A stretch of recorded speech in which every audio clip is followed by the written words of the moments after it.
Okay,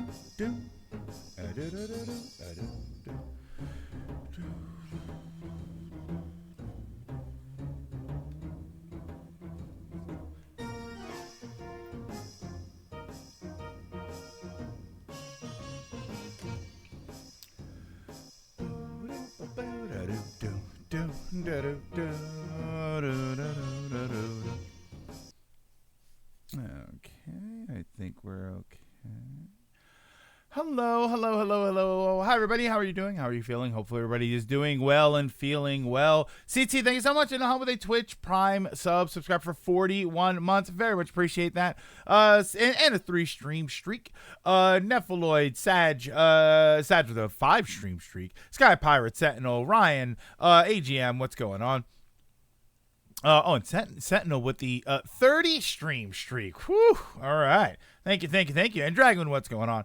Hope everybody's doing okay. I hope you're having a good Tuesday. I hope you're ready to hang out for a little while. I'm glad to be back at a 4-hour stream and playing Final Fantasy 16, but we're also going to be doing some other stuff here. I want to watch this Star Wars video. So there's a story trailer for Star Wars Outlaws. I think it was told it's like 2.5 minutes. So I want to watch that. And then apparently there's some other info. So I want to look into that. I'm interested in this game. I feel like this is the game that was supposed to be 1313, which got a very, very cool trailer and then was canceled.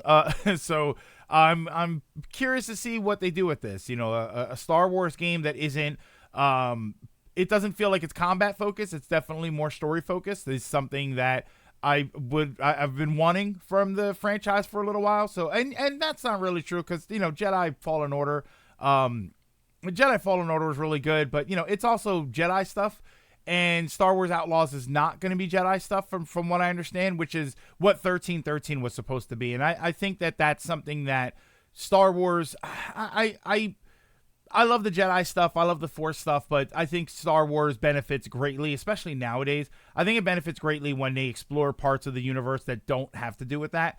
Mandalorian is proof of that. We've seen a lot of popularity of Mandalorian.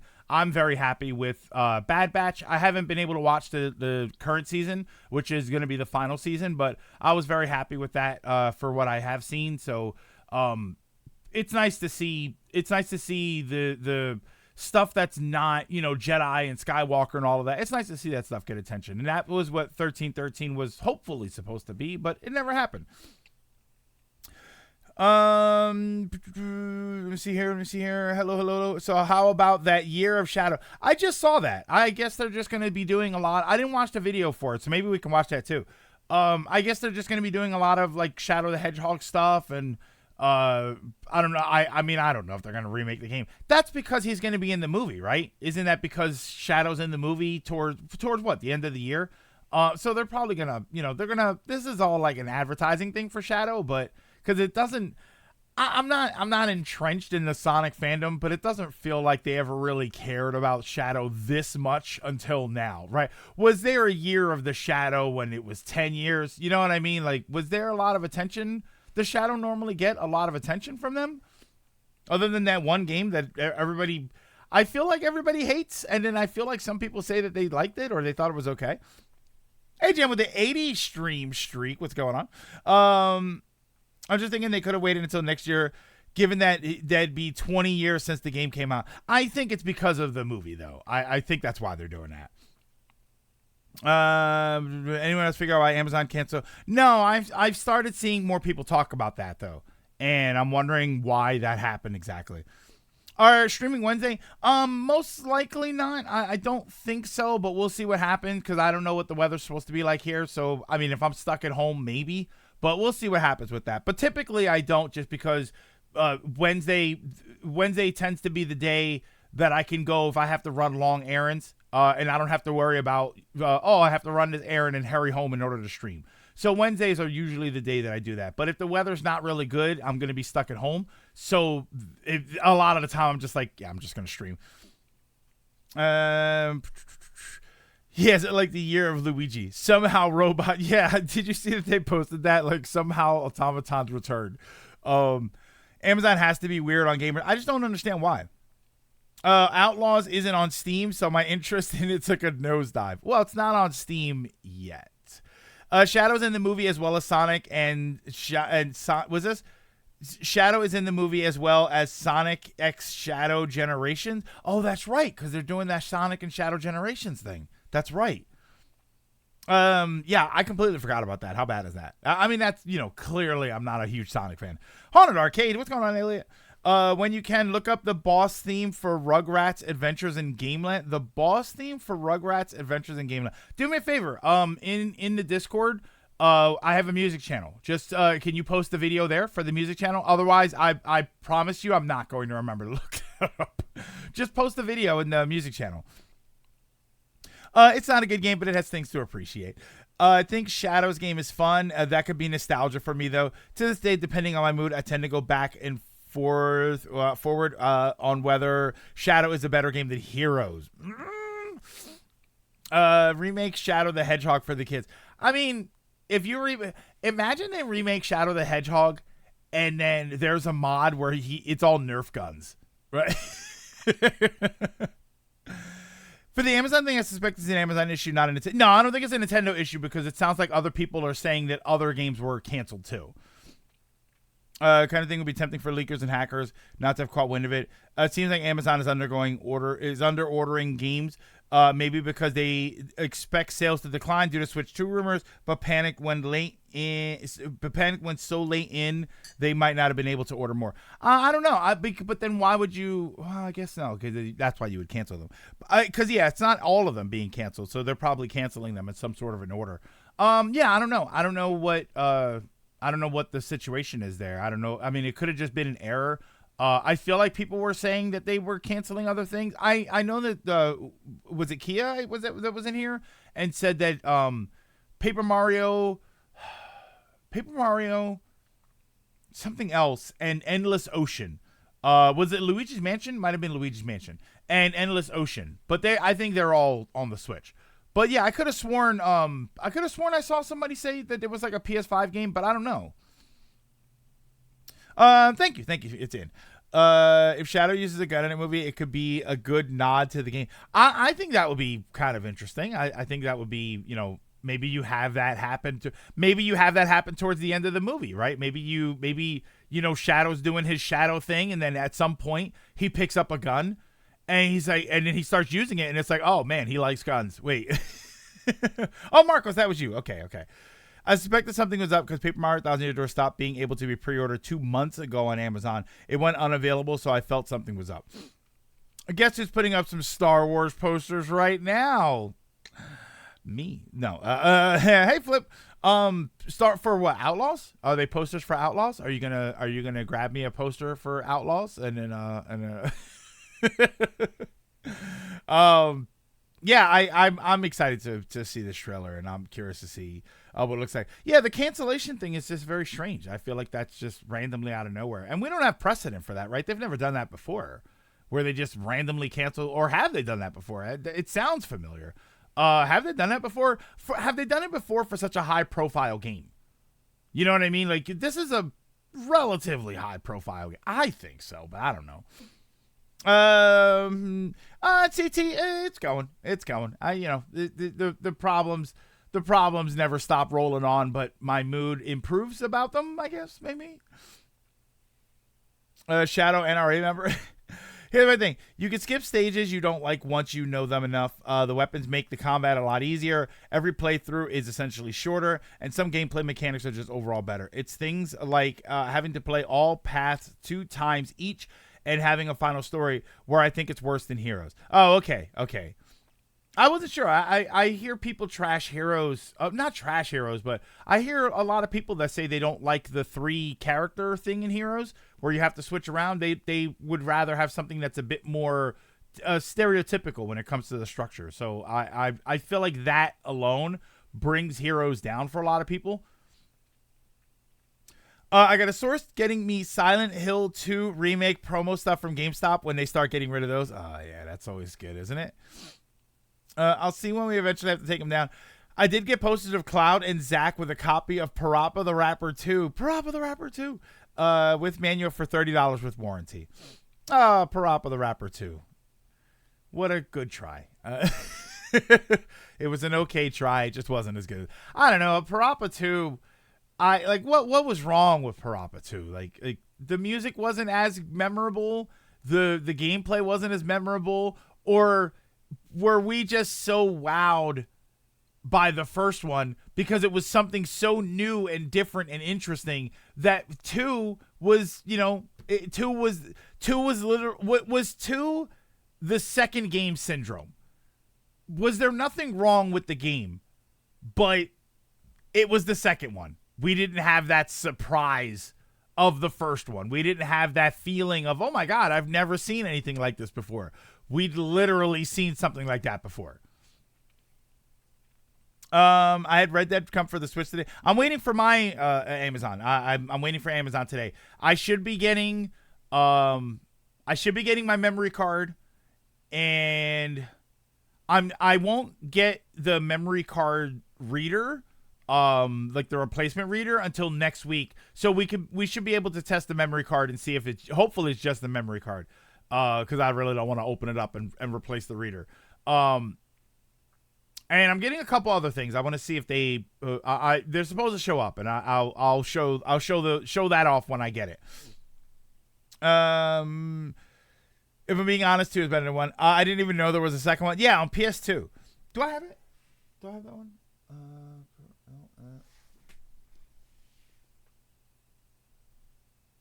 I don't think I have it. I have Powerpuff Girls. No, I don't have it. There's an issue Amazon had actually for a while now. They blindly take pre-orders. Don't bother checking if they have the stock until close to launch. They did it before for big games. Yeah, I mean that's always kind of a concern. It sucks that they cancel it. Rather than cancel it, I would rather they just tell people, listen, we're probably not going to be able to fill the order. Would you be willing to wait, or did you want to cancel it? And I feel like giving people the choice is the better thing to do there. I have come. The Lord said come, so I come. It's like Jet Set Radio. The first one was amazing and a cult classic. The second one is technically good, but nobody got them. The second one was the Xbox game, right? We had someone trading Pokemon Gale of Darkness DX, Mario Kart Double Dash, and Melee. Wow. Retro games? You took them? I thought GameStop was talking about not taking those games anymore. Parappa 2 issue was the same as a lot of Studio Japan's issues as PlayStation went on. They're allowed to make quirky games, but Sony of America didn't think they were worth advertising. But I know people that bought Parappa 2 and said that they didn't like it and said that it wasn't that impressive. And yeah, you're right. They didn't really advertise it. To be fair, though, I don't remember this massive ad campaign for Parappa 1.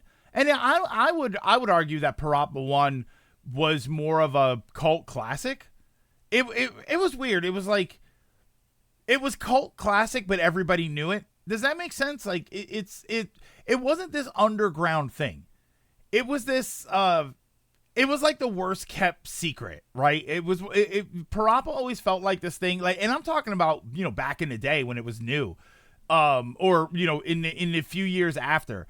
It felt like this thing that no one really mentioned and no one really got hyped about, but everybody played it and everybody seemed to like it.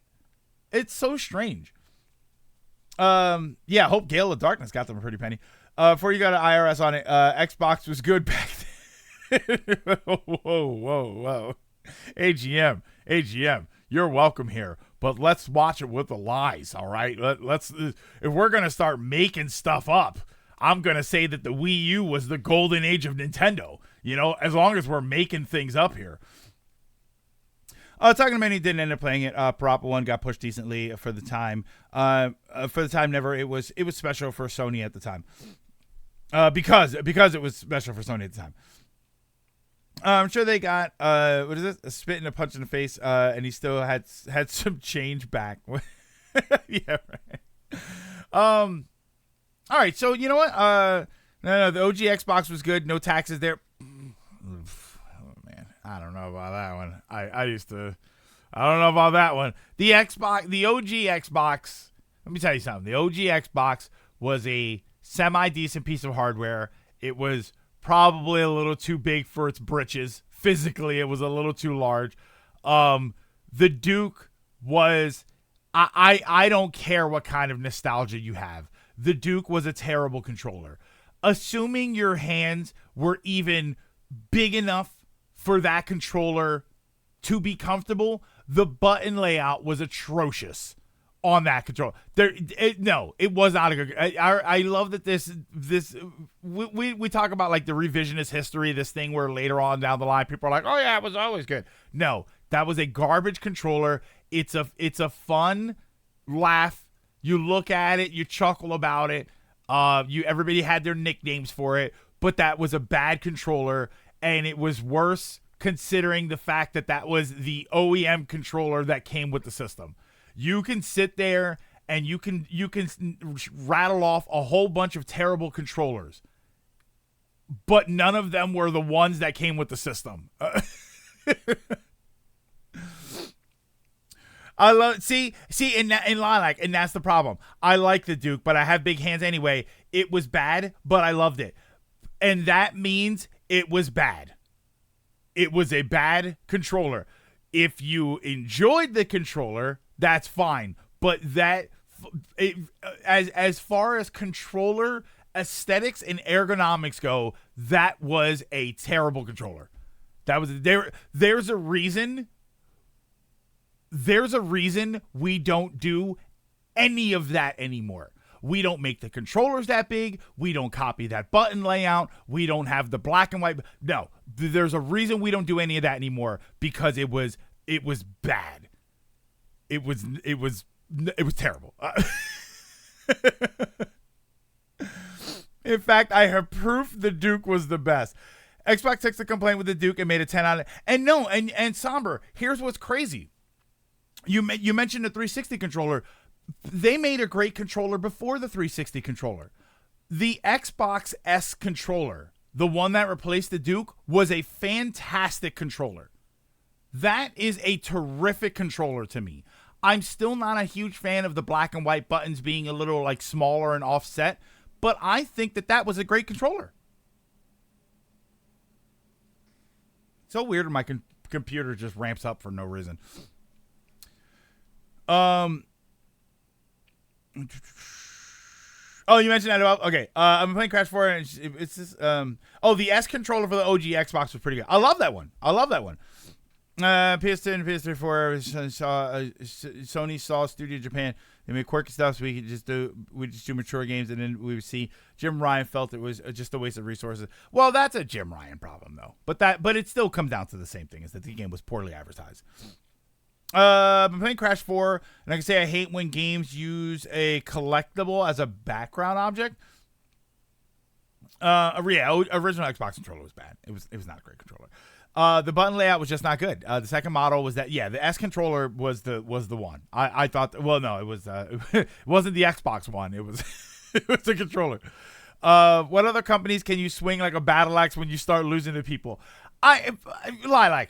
You joke about swinging the Duke controller around when you're angry, but who has that upper body strength? Who has the combination of strength and dexterity to swing a Duke controller? I'm just not that strong. Yeah, we don't make controllers that big. Nintendo and Sony with their gamepad. Wait, Sony? When did Sony make a gamepad that big? Nintendo did it with the Wii U gamepad.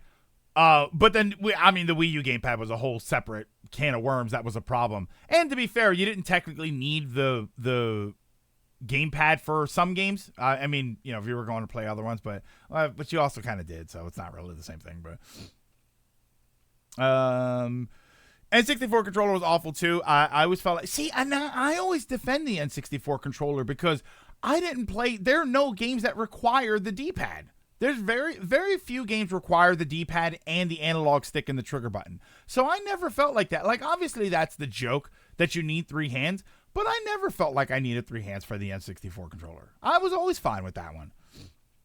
Remember when they remade the Duke? Yeah, remember when they remade, and they gave it like a screen in the middle. They put a screen on it. He says, need to hear my way. You don't like. See, that's what I'm talking about. The OG was great if you were into the modding scene. I guess. I don't know. I never seen like modded Duke controllers. Was there? I'm assuming there was a big market around that. Wasn't it Duke Rush that? Oh, I don't know. Is that why? Is that what was wrong with it? I like the S model, but I think the layout in general was questionable. Mostly because of it's the black and white buttons. If you made the black and white buttons the same size and in the same path as the buttons, right? If it was like 3 and 3, rather than 2 and 2, and then 2 kind of somewhere else, you would have had a really decent control. You would have had a great fight controller. That would have been a great fighting game controller. Yeah, I never played with Duke. It's awful. The Series S controller is good too. Not that anyone outside of the Xbox community will admit. I have one. It's okay. It's fine. Mine is a little busted. Like the grips are broken off on it, so it's a fine controller. I don't. It's got like a weird sharp edge that I'm not really a fan of. I think it's an okay. I don't like the offset sticks. I've never been really a fan of that, but it's an okay controller. Just bought myself a copy of Grandia 2 and Extreme. GameStop is starting to accept retro game trades and consoles. People are trading in really hard to get games, and we're selling them cheaper than mom and pop. Stores. I'll be the judge of that. I forgot you were a noodle arm. Yeah, back then. Yeah, absolutely.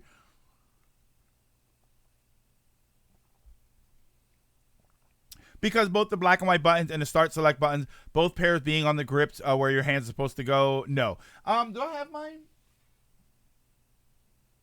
Where's my? That's my JVC. Yeah. My S controller is somewhere around here. My Xbox stuff is around here somewhere. I want to be on record to say that the GameCube controller wasn't great either. The GameCube controller wasn't.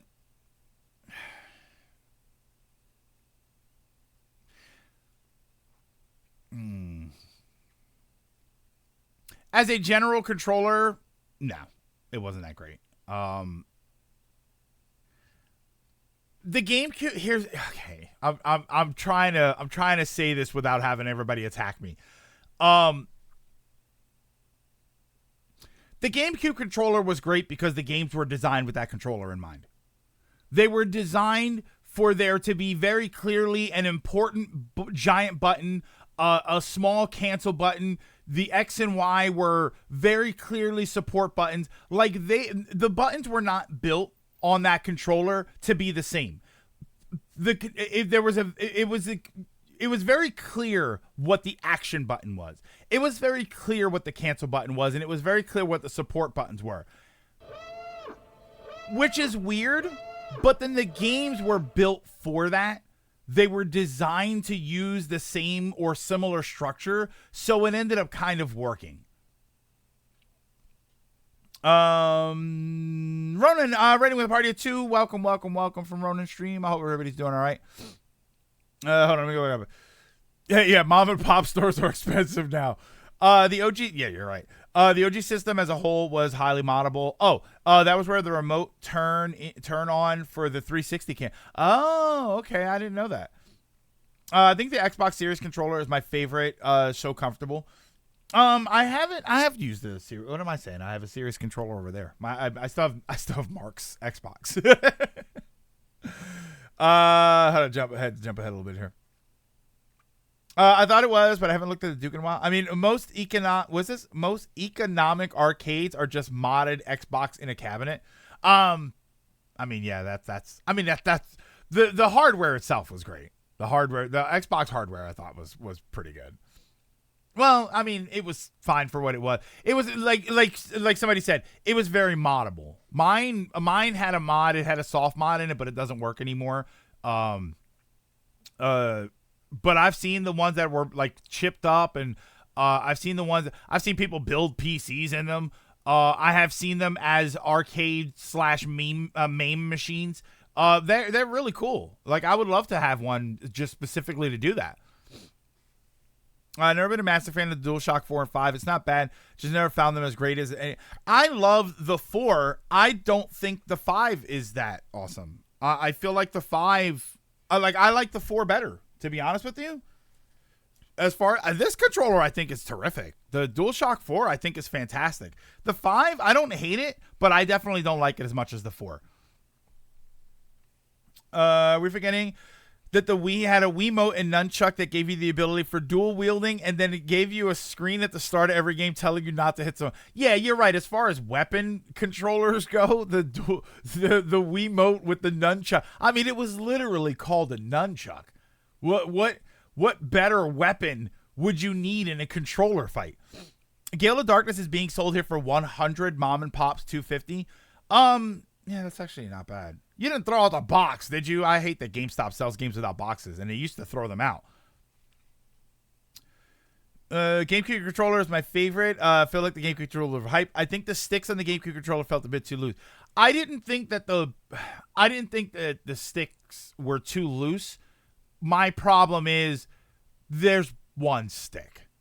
And I think that that's going to be my biggest gripe about the GameCube controller. Not even the button layout. It's the fact that the C stick and the D-pad are effectively useless.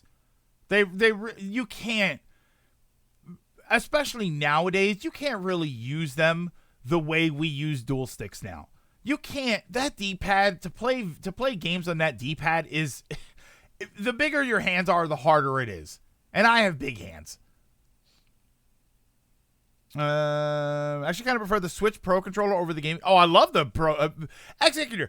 I love the Pro controller. I don't understand this weird sort of animosity that people have towards the Switch Pro controller. I think it's a fantastic controller.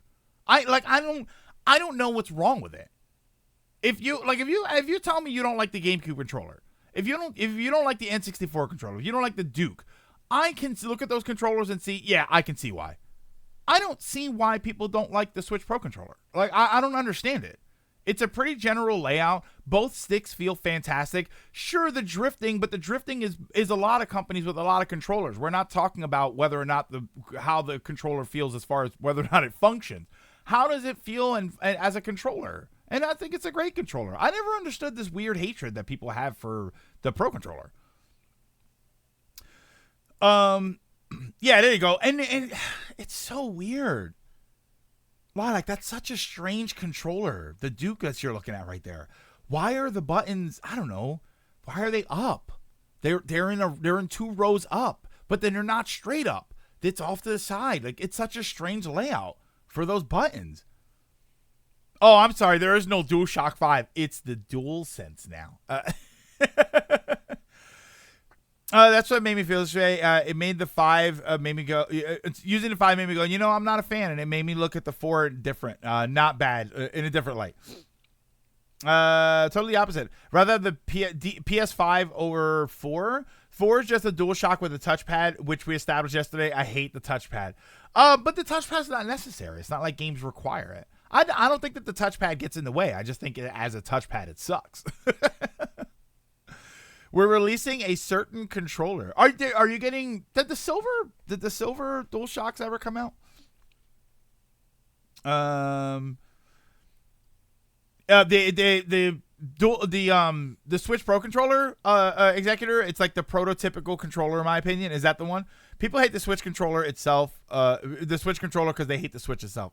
I mean, I guess, but I don't know. I feel like people don't like the Pro controller, or not the Pro controller, the Joy-Con. I feel like a lot of people have bad opinions about the Joy-Con separate from the system. Attached to the system is totally fine. But then for some reason, I don't know if there's some sort of weird bleed over where they hear Switch controller sucks and then they see the Pro controller and all they think is Switch controller sucks. It's like, no, the Joy-Cons aren't that great if you're using one Joy-Con separate from the system. But attached to the system, they're fine. And the Pro controller is just a regular controller. I never really understood why people crap on it. I mean, it makes the buttons sticky. The Switch Pro controller to me is the Xbox controller with the Nintendo button layout. Yeah, see, I don't know. I don't feel that. It feels more comfortable in my hands when I have the Pro Controller. I hate the Joy-Con. Joy-Cons. Pro Controller's okay. Terrible drift aside. Which, terrible drift is a lot of the. I've had multiple PS4 controllers that had drift. So if we're gonna judge it by the drift, PS4 controllers suck. No Joy-Cons. I think smaller left stick actually carries over pretty well. My Switch grip has a smaller GameCube-like C-stick. I find makes more room to navigate the buttons above it. The GameCube D-pad was pretty bad though. Yeah, see, but for me, having two sticks on a controller, again, it served its function at the time. But to go back to it for a modern controller, I don't know, we're trying to judge it at its time. For a modern controller, I don't think it's that great of a controller. But for back then, it did its job. But again, I think the GameCube controller did its job back then because the games were designed with that controller in mind. They were designed with the idea that you're going to have one main stick and one camera stick. They were designed with the idea that there was very clearly an action button, a cancel button, and two support buttons. And it was designed with two trigger buttons and only one regular button, which is the weirdest decision to me. That is the strangest choice on that controller, is that you put two. I didn't expect this to turn into a crap on the GameCube controller stream. The clickiest triggers I have ever used on a controller in my life on the GameCube, and then only one shoulder button. Why did they do that? I just don't understand why they did that. No DS4 drift for me in 5 years. Changed controller because the modded buttons started to break. One controller I want to get for my Xbox is the Xenon controller. It's the 360 controller with the extra buttons for the... Oh, I've never seen that. Do you have a picture of that? Oh, the only controller I have had drift is a PS2 controller and slight drift from my launch PS5 controller. So from my point of view, the Jedi are evil. Yeah, D-pad could be a little bigger, absolutely. I like the Switch Pro controller more than the Joy-Cons because it is less drift. That's definitely true. Nintendo, even for the Wii, to be fair, always been good at making controllers that fit the games played on it. Even if later on we went that was weird. See, in Dragoon, I would argue that that's the other way around. I would argue that the games were made with the controller in mind, because they made the controller before they made most of the library. It's not like they kept redesigning the controller as it went on. They made the system, they made the controller, and then when they made the games, they told people this is what the system is going to be and this is what the controller is going to look like. It's going to have, you have to tell them that. You have to tell them it's going to have this many buttons and it's going to be this layout. And then it always felt with the GameCube like they said, all right, we're going to make sure that the game functions with this controller in mind. You have to do that. So no, I would argue that the games were made with the controller in mind, not the other way around. Yeah, and that shoulder button sucked. Follower form. Okay. So this is the Xenon controller. Oh, that is a good looking controller, actually. Still, you know what, AGM? That stupid D-pad, man. That's the one thing that Xbox controllers always do wrong. There isn't an Xbox controller out there that has a good D-pad. They are all terrible. And I don't understand why.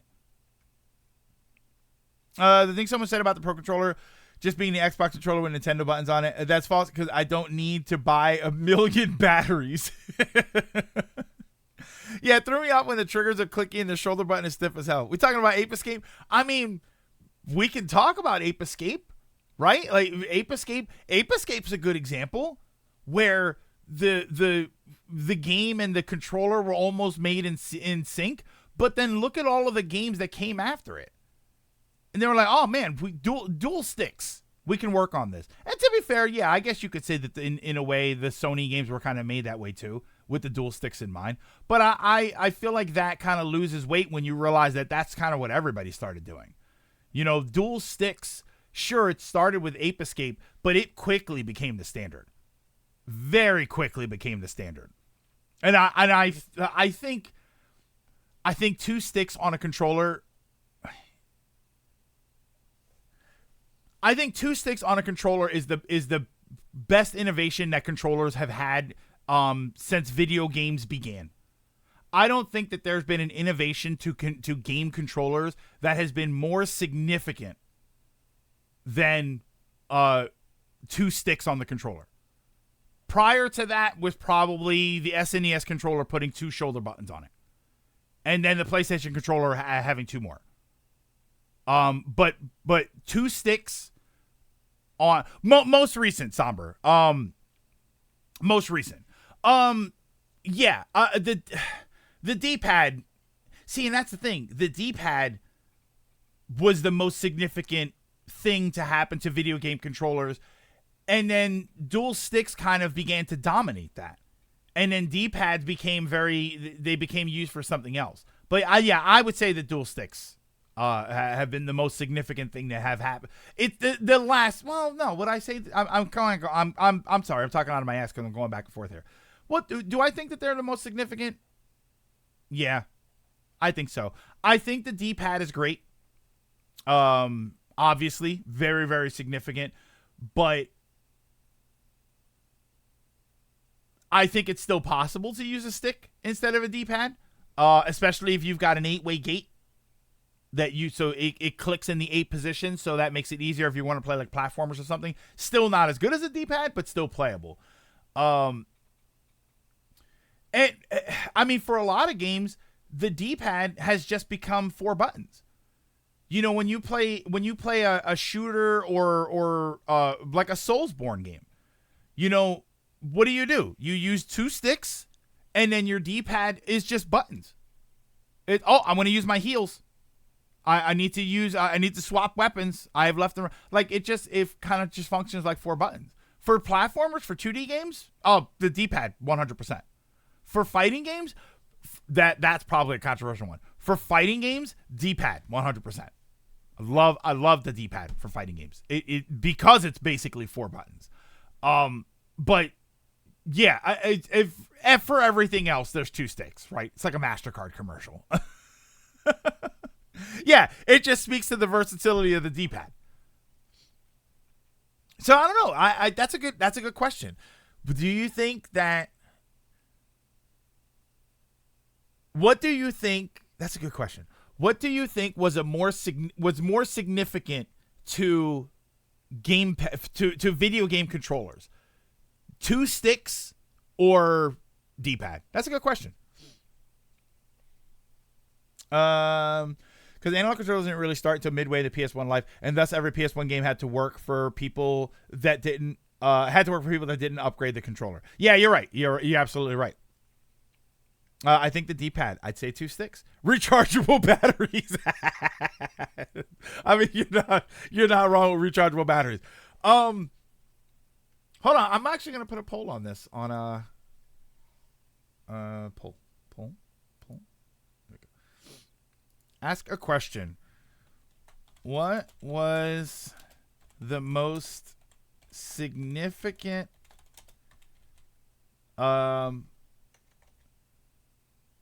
addition to video game controllers? The D-pad, 2 sticks, shoulder trigger buttons. Oh no! Wait, what? Oh my god! What just happened there? Oh, okay. Shoulder trigger buttons, or we need one more. I'm not going to say touchpad. Touchpad is garbage. Two sticks. Who wants to control the camera with a button anymore? D-pad was made when the demands for video games were 2D, transitioning to 3D. The sticks rose in demand. Putting buttons on the controller was the most innovative. I don't remember Pong having buttons. Pong did have a button. It had one button. Atari 2600 and prior to that had one button. Pong had it because that was how you launched the ball.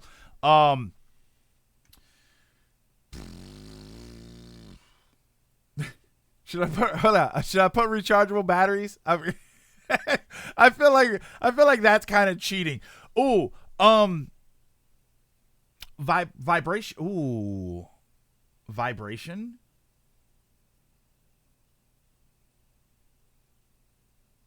Vibration or motion? The removal of the start and select buttons. Well, I don't know what you're talking about. They're right there. They're right there. Start and select. And that's it. Motion? I feel like motion controls. Motion controls. What was the most significant addition to video game controllers? The D-pad, two sticks, shoulder trigger buttons, or motion controls? I'll leave that up for a day. Haptic feedback. See, that's what I was wondering. Can you put 5? Damn. Can you put 5 choices on a poll?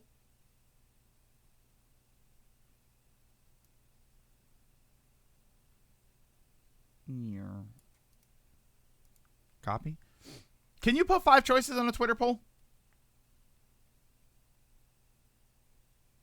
Speak in the controller. Can you put 5?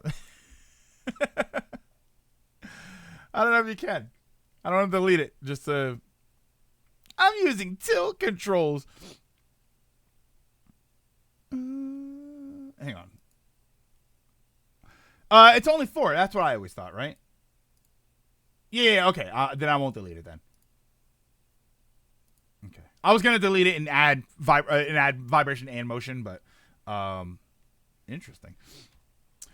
I think maybe if you're a sub, if not, oh god, yeah, okay. You'd be setting up, yeah, you're right. You're right. If I put vibration on there, that's basically a setup for failure. Even I was kind of thinking that with motion controls too, but there are a lot of people that love it. They love the gyro. Well, I should have said that. I should have said motion gyro, because some people love it. People love that gyro stuff. You know what I mean? I might get cats in bio. Oh my god, the more the merrier, right? You can never have too many cats in your bio.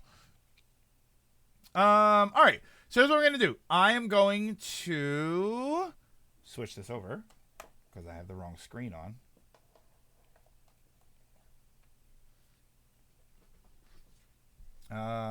And then I'm going to go to stream topics here.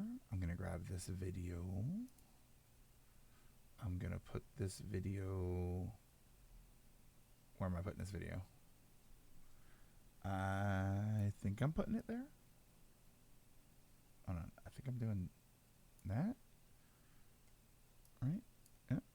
And hold on. I have to shuffle all of this around. I forgot the most important one. Oh, the VMU. Oh, no. I don't think so. No, stop. Okay. All right. So what we're going to do, the first thing I want to do is I want to watch the Star Wars trailer. So this is the trailer for Star Wars Outlaws. This is the game coming out in October. I want to say, no, not October, August. I think it's August.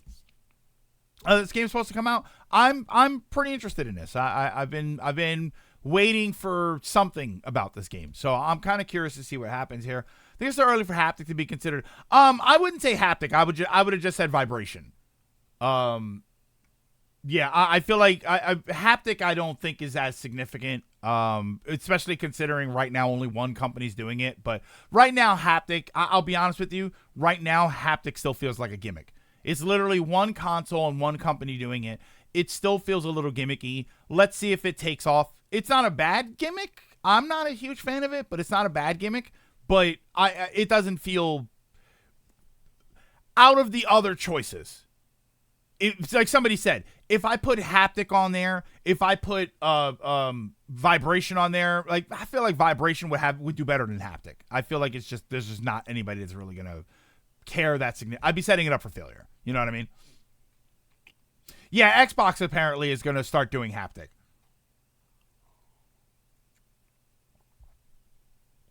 All right. So this is a video. So this is the story trailer for Star Wars Outlaws.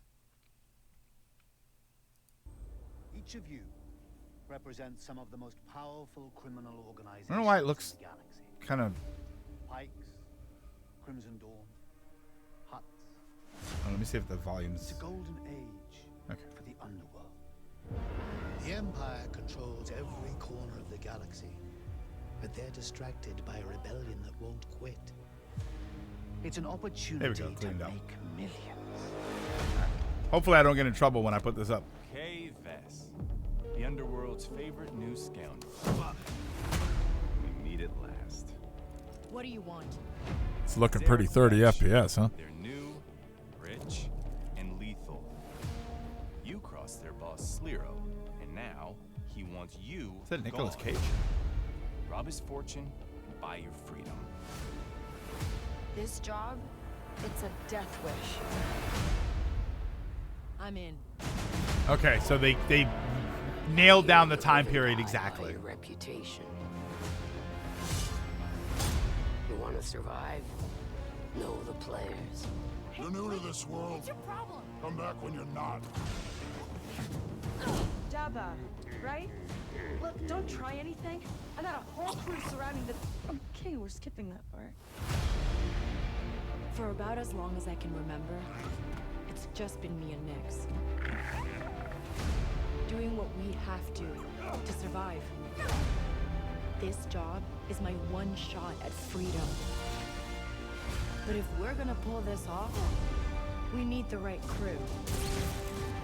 And the right ship.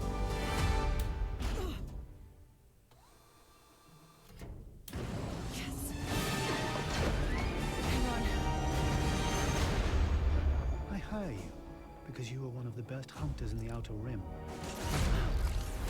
She's more connected than you let on, Sliro. Vess is mixed up in something bigger. The Outer Rim is a dangerous place. Everyone is fighting for their piece of the galaxy. But all I want is to live free. So I'm gonna risk it all. Hold on, Nick!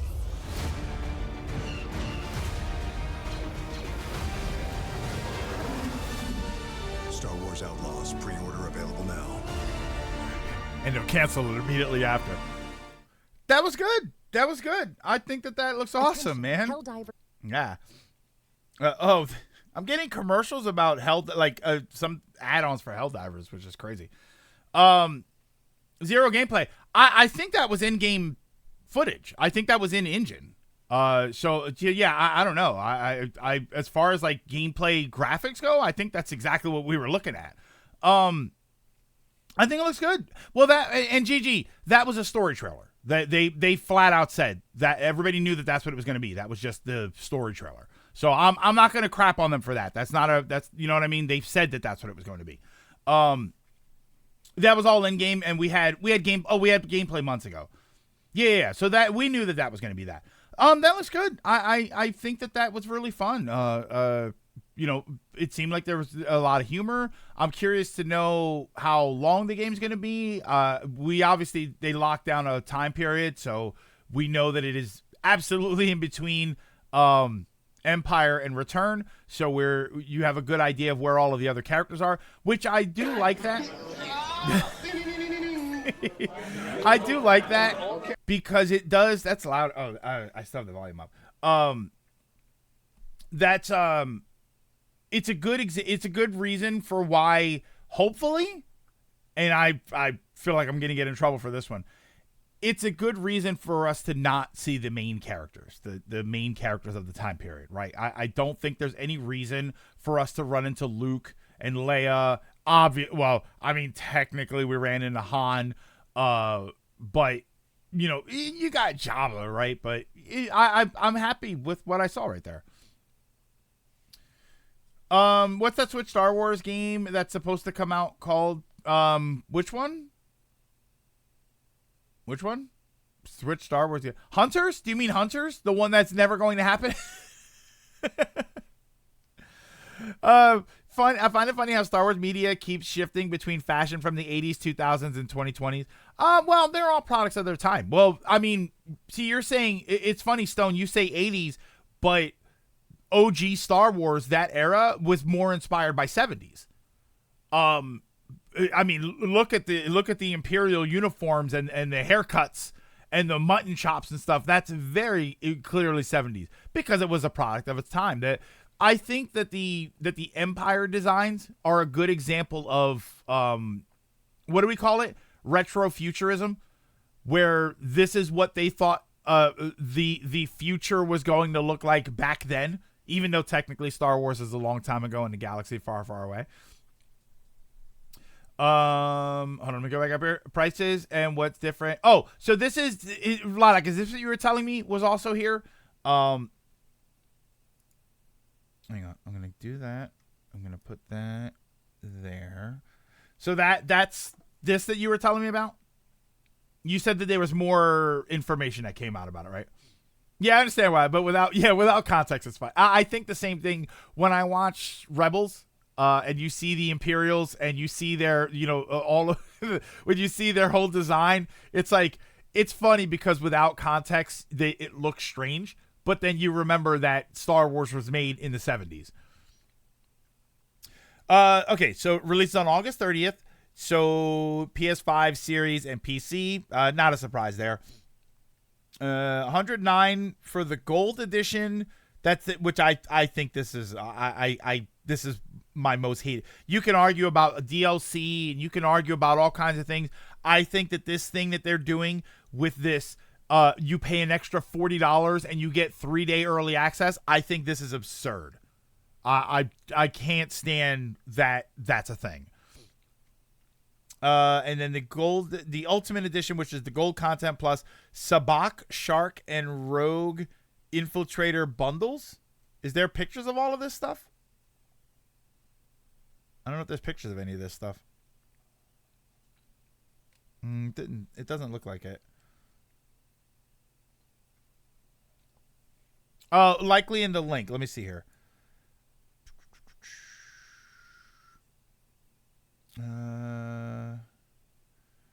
No, it's links to the video.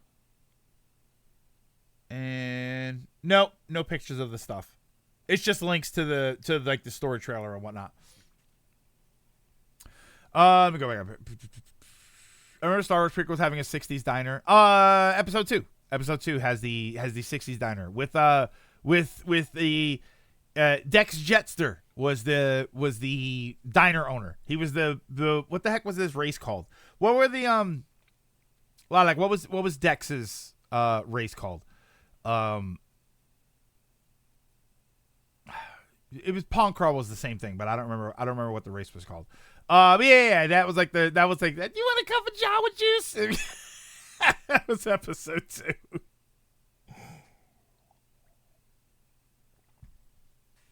I used to hate that scene, but it started to make me laugh. I remember when the movies came out, I was like, wow, this very blatantly chews into the scenery of the of the world around it. And then I don't know, over the years I was like, over the years I began to find it charming. And I love it now. I get a kick out of that scene. Basilisk. Okay, Basilisk. Thank you. It has your favorite thing, a season pass for a single player game. That makes no sense to me. Bit Nerd Games rating with a party of 37. Welcome everybody from Bit Nerd Games. I hope everybody's doing all right. I hope you're feeling well. I hope you had fun. Was this Parrot with a Gun? I'm trying to figure out what game you were playing that has a parrot with a gun. I mean, that could be a lot of different things. It's the only scene of episode 2 that I like. Hey, before everybody rushes off, first of all, thank you again for stopping in. I appreciate it. I had a question here earlier, and I'm kind of curious as to what everybody might think about it. What do you think was the most significant upgrade to video game controllers? Do you think it was dual sticks? Do you think it was the D-pad? Do you think it was shoulder and trigger buttons, or motion controls? What do you think was the most significant upgrade to video game controllers in general? And why was the Duke the pinnacle of controllers? It was not. Oscar Rejo 09, thank you so much for the follow. Welcome. Hey, Wordy. This is OG definition of season pass. It was taken to a new meaning after games like Fortnite started using it. Sure, but now it means that. You know, you can argue about what it used to mean, but what does it mean now? And that's what it means now. The word goon didn't used to mean something terrible, and now it does. So sure, okay, that wasn't what it meant before, but what does it mean now? When you say that your game has a season pass in it, what does that tell consumers? That's what matters. Honestly, the D-pad. See, we were talking about it, and it's so interesting. Derek, hi Derek. It's just so interesting because we were, we talked about, I mean, you go back to Atari and Odyssey and these other systems, and they had a joystick that had some buttons, one or two buttons on it. And then you had the D-pad, and the D-pad was so innovative, and it changed everything, and it felt like it changed everything. But then you added dual sticks with the PS1 with Ape Escape, and then everybody copied that, and now everybody has a D-pad, and everybody has twin sticks, and everybody has shoulder buttons, and everybody has motion controls. So it became a sort of fascinating question to me about, like, what do you think made the most difference? Because sure, you say the D-pad, but then what has the D-pad become? For 2D games, the D-pad is still the best way to play the game. But for 3D games, the D-pad is just 4 more buttons. You play a Soulsborne game, or actually, it could be anything, really. And what's your heal button? What's your button to use potions? It's up on the D-pad. It's not really, it doesn't function like a controller. You know what I mean? It doesn't function like directional buttons anymore. It functions like 4 utility buttons. And so it's kind of interesting that the D-pad was so significant, and now it's starting to kind of feel different. Midnight agrees with me. Yay! Now it means Gooner Tunes are back in action. Dual sticks, it made 3D more possible. It means that it doesn't mean OG definition went away. It's still consistently for this definition. Also important to remember. It's important to remember, but what are consumers going to say? If Dragoon, if you made a video game and you said season pass, what do you think the consumer will think about your game? That's my point. By that logic, it's fine to use. We're not going there. I always forget the D-pad was added to control. Yeah, it was later. When you go back to something like Atari, even before that, even after that, I mean, you go back to Atari 2600 or something, and it was a joystick. It was a big joystick with 1 or 2 buttons on it. You go to Coleco, and Coleco had basically a 0 through 9 number pad on it with a joystick and then 2 buttons on the side. But then even when you go to something like the Master System was this weird sort of square disc. You know what I mean? It wasn't 4 solid directions. It's hard, almost impossible choice. Okay, later, Derek. Have a good one.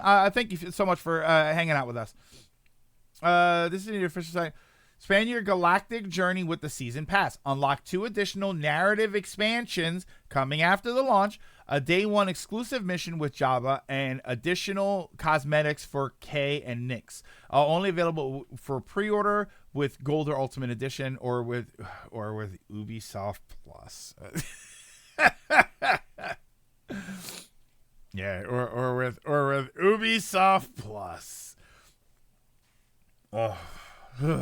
No, I can't. If I make an Ubisoft Plus account, I'm gonna feel dirty. I'm gonna feel like, oh, I don't want to do this. Oh, I'm sorry. Yeah, right. You're right. Ubisoft Plus Premium. It's not just a turd. It's a shiny turd. Ah, okay. That actually makes it worse. That makes it worse. Okay, so wait. So the other thing I wanted to watch, what is Year of? Can I find this on YouTube? Year of Shadow the Hedgehog. Where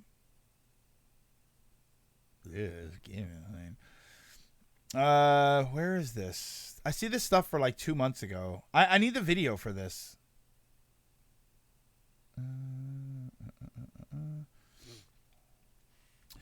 Year of Edge. Do you have Lilac, do you have the Year of Shadow the Hedgehog video? Didn't they have a video? Isn't it like a 1.5-minute video or something? I could have sworn I scrolled past it.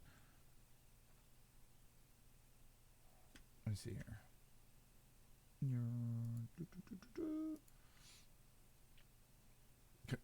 Okay. Click that. Oh, I was grabbing something more important. You asked for this? Oh, wait, what did I ask for? Oh, okay. Nobody asked for that. Nobody asked for that. Year of Shadow. Let's just type Year of Shadow. Media. No, it's not that. I thought it was a longer video. Oh, I said a shiny poo. What? Wait, how was that a shiny? Okay. I don't know. I think that one's over my head. Yeah, they said, is it this? Oh, it's only 20 seconds. Okay, so it's just this. But yeah, this is what I was looking for. Thank you. So it's just this. This is Year of Shadow.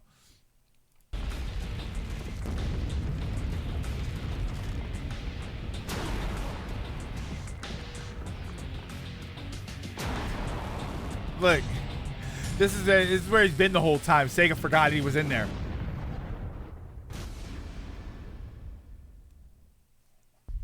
So I wonder what that means. I wonder what they're gonna do. Like, other than the game, and he's gonna be in the movie. I wonder if they're gonna like add him to other things in game modes, or if they're basically just gonna talk about him, and they're gonna post a picture of him once a week and call it the Year of Shadow. You know what's wild? They debuted that today, right? Put him back in the ground. They debuted that today. Yeah. Why wouldn't you debut this yesterday when there was an eclipse? Right? Wouldn't that have been the coolest thing? Where the eclipse happens and then Shadow comes out of it and it's like the Year of Shadow? Because it's casting a giant shadow on the earth. I feel like there's an ad that you could have done that and used the fact that there was literally an eclipse, and it would have been awesome. It wasn't finished rendering. Because they don't care about American dumbness. You got Lilac. I hard disagree that they don't care about American dumbness when it comes to Shadow, because Shadow is the character that they gave guns. Shadow is the most American character in the Sonic universe. He is the one with the most guns. That is, what is more American than a hedgehog with a weapon? There's nothing more American than that. Which, by the way, why are people dumb? I don't know. So for Year of Shadow, they're going to show off a motorcycle. There's, of course, the Sonic X Shadow Generations, some mobile game stuff, some restaurant stuff, Sonic Symphony. Well, Sonic Symphony isn't really a Shadow thing, though. Like, they're gonna work it into there. So I'd argue Sega cares very much about American dumbness. It's the biggest market. The whole Sonic universe is basically American. Do you think so? I don't know. I guess maybe. I don't know. This was the Google searches right after the eclipse. What is it? My eyes hurt. That happened last time, too. My eyes hurt. Oh man, like it's just perfect. That can't be any more perfect. I love it. Alrighty. This little snake. What the heck is that? Like, what is that little thing? It's like the little snake with the spear. What is that from exactly? Sonic characters do have nationalities. That's the thing. You mean looking at the sun is bad for me? Sonic in the first place was created for the Western market, and the series was always successful mainly in the West. Was Sonic not that popular in Japan? Knuckles is like Mesoamerican. I mean, I guess I'm trusting you guys to say so. Wasn't who was the one from Free Riders? Beak? Wasn't Beak like colored to be Brazilian or something, or was that just the green and yellow and I'm getting it all mixed up? He's all right in Japan. Aztec Native American. Okay. Jet, is that what it was? What's the one that was green and looked like kind of remind me of the Brazilian flag? Jet the Hawk, right? Is that what I'm thinking of? Jet the Hawk. Okay. Yeah, okay, that's what I'm thinking of. All right. Yeah, I guess the green and yellow just kind of made me think of the Brazilian flag. They never approved of my design, did they? They never made Spank the Monkey. I was kind of disappointed. I feel like they rejected that idea, and I don't know why they would have done that. I had another one about a chicken named Choke, but I felt like they would have rejected that one too. Jet the Hawk. Bean the Duck is another green one from the classic games. Bean the Duck? Why do I feel like I've never heard of that before? I feel like you're making that one up.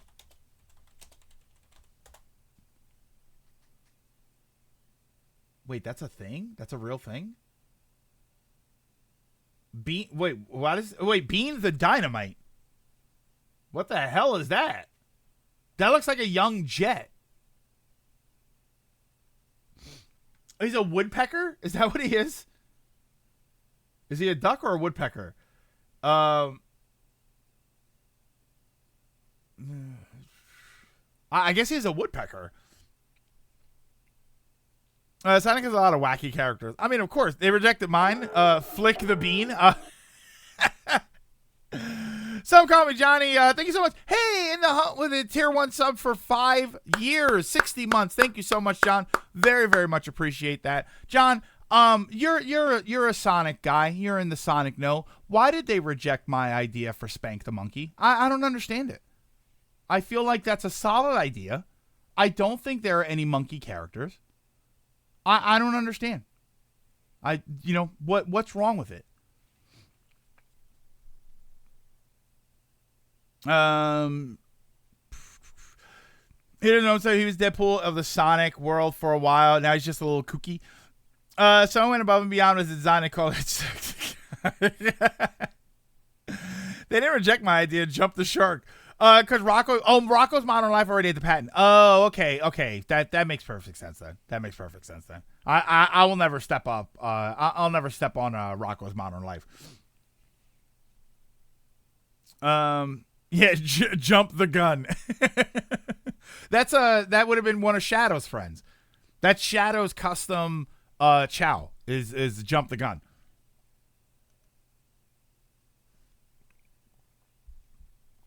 I hope you're doing all right, John. I hope you had fun. I hope you enjoyed 99 turns of Mario Party. That sounds awesome.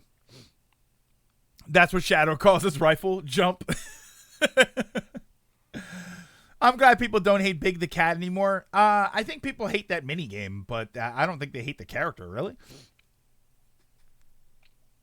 This is a bean. Oh. I didn't know what I was going to click there. I did get to one. Yeah, they did like 99 turns of Mario Party. Well, it was Mario Party 2. It wasn't Superstars. Oh, I wasn't involved in online. No. I know. Because you were streaming before then. You played 20. Oh, so you didn't play the last 20. I wasn't sure if you played the last 20 or if you just played a 20 segment. Never hated Big, but I grew up with SA1, so I have bias. How could you hate someone voiced by Duke Nukem? I don't know, maybe because he didn't sound like Duke Nukem. I feel like people would have liked Big more if that's how he sounded. Like, yeah, come get some, Sonic. Oh, but you can't have a 100-turn run. It was, or was it 250? No, well, Clark uses a lot of modified games. He uses modified versions of the Mario Party games.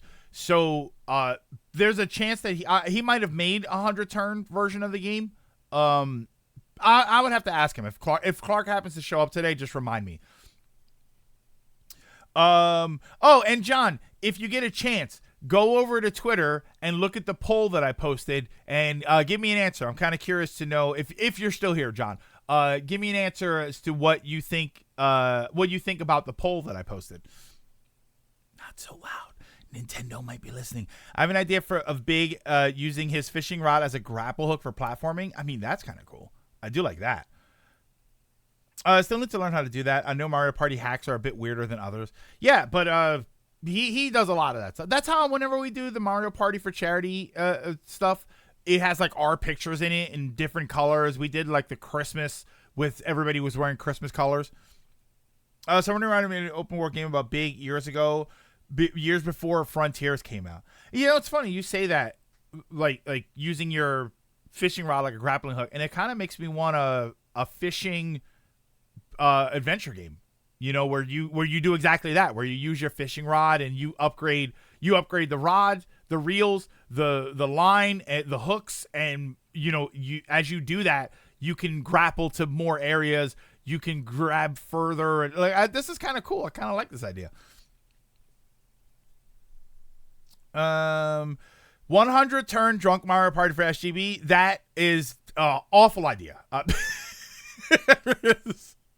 Absolutely not. Absolutely not. What I heard, John was just jokingly doing that voice in the audition, but the Japanese heads actually liked it, so it stayed that way. Nothing like getting threatened with legal issues to get the. Oh boy. I'd say the D-pad because that made platformers much more accessible. Interesting. I see where your focus is. It's just platformers. John hates 3D gaming confirmed. Wow. I can't believe you would say something so bold. Before that, what? I think it was just Atari. Everything was joysticks before that. So the NES wasn't the first one to have a D-pad. I think that technically goes to the Master System. Possibly the TurboGrafx. I don't remember what year the TurboGrafx was. Those are the earliest that I remember. I don't know if what was the Sega before the Master System? The Mark II? I don't know if that had a D-pad or not. But yeah, normally it was all joysticks. Whether you're talking about in television had this ridiculous disc. Coleco had a little joystick with buttons, and then it had the keypad on it, the number pad. Atari was obviously the big joystick. Magnavox, the original Odyssey, and the Odyssey 2 was a joystick.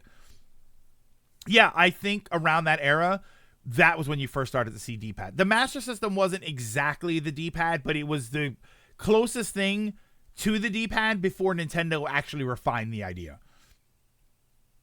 And before that, we used to stone each other with bricks. Without the D-pad, there wouldn't be incentive to tweak the joystick into the analog sticks we have today. And it's still my preferred method. It's definitely the preferred method when playing 2D games. There's no question of that. The reason I was thinking about the twin sticks is because, obviously everybody has a D-pad on their controller, and the D-pad is very significant for that. But especially nowadays, the D-pad, depending on the kind, like you said yourself, 2D games, it's obviously the D-pad is the way to go. But for 3D games, the D-pad is effectively just 4 more buttons. If you want to heal, if you want to cycle through your weapons, if you want to, in a squad-based game where you want to call for help or something, it doesn't really matter that the D-pad is up, down, left, and right. It just matters that it's 4 more buttons. And that's kind of the way we use D-pads nowadays. And we have for a little while. So that it's kind of interesting. It's an interesting that's kind of why I made the poll. We were talking about it before. It's an interesting discussion. It's an interesting sort of overview of controller history and what were the most significant leaps. Because I would argue that yes, the D-pad was a leap in controllers. Joysticks, okay. Ironically, I would say that this is why I put 2 sticks on the poll. I would argue that having twin sticks was a more significant jump after the D-pad than having just 1 stick. So that, and I think it is. I think that, you know, the D-pad is so significant, everybody does it. But twin sticks are also so significant, everybody does it. Even Nintendo finally jumped on board and said, we're going to put, you know, they did it with the GameCube, but they weren't really, right? It wasn't the same thing, but everybody does it now. We were also going to put vibration, but I felt like vibration was going to get beat up by the other choices. I thought that was kind of, it's a good option, but I don't think it adds something as significant as the other ones. It needed a spotter to lift the Duke. Unstrapped Wiimote. The C-stick was cool. What about the keyboard nipple? No keyboard nipple. Speaking of controller, Smash GameCube controller are getting restocked. I still don't. It's just not my controller for me. It's just not a controller for me. All right. I think we're good. I think we're okay here. Oh, update about yesterday's revelation that we had. Apparently, there is a yellow Hulk, so we have to come up with a different Hulk. We have to come up with a different name for him. We can't call him Yellow Hulk. We had an idea for a new version of the Hulk, who gets his power from the radiation. So I was thinking about this. So I'm gonna say that he was walking across the street, kind of like Daredevil, where he was walking across the street, a banana truck flipped over, and he was covered in bananas, and the radiation that bananas emit is what caused his transformation. So that's how he became the Hulk. But I don't know do we want to call him the Banana Hulk though? I don't know. I feel like if you're gonna make an OnlyFans, Banana Hulk is a great name. I feel like that's a fantastic name if you plan on making an OnlyFans or similar movies. The Potasso Hulk. Oh man.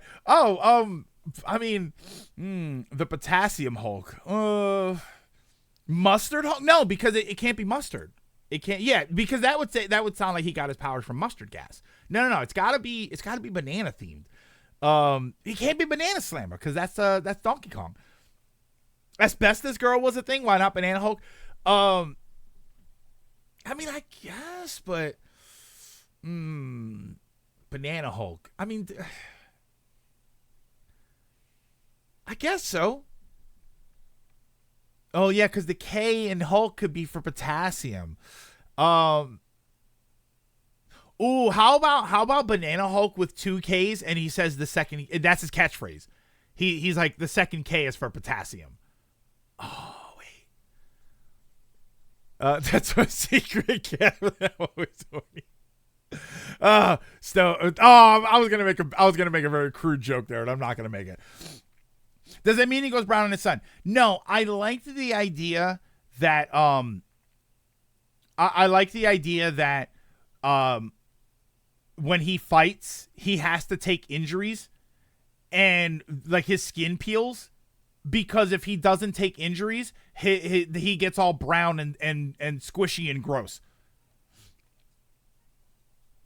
I think I thought of the same joke, but went for the other one. I don't know. Stone. It was going to be about a Captain America being America's ass, but I'm just going to leave it at that. He needs to take damage so his skin peels. Otherwise, he starts to rot. He starts to get the brown spots on him. Potassium nanners. No, that's what okay, so after he becomes the Banana Hulk, he decides to take a job at we got to find him a job because he needs to raise money for his grandmother, who he calls Nanners. Come on, man. It writes itself. He calls her Nanners. Ah, this is great. I like where this is going.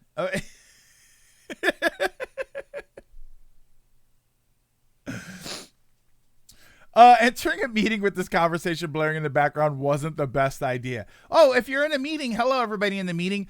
Would you read a comic book about a banana Hulk who got his powers from banana radiation?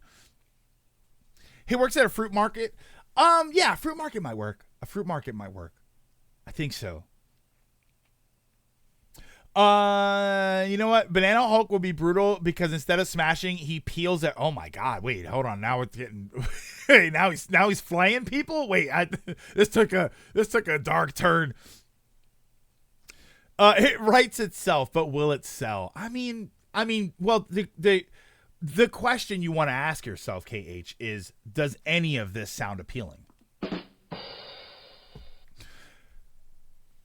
He likes Donkey Kong for wanting to save bananas in his games, and he goes to Nintendo. Maybe that's his thing. Maybe he hangs out and plays Donkey Kong games all day. Like maybe he's a nerd. He's a big giant geek. He only sells bananas, and his rival is Donkey Kong.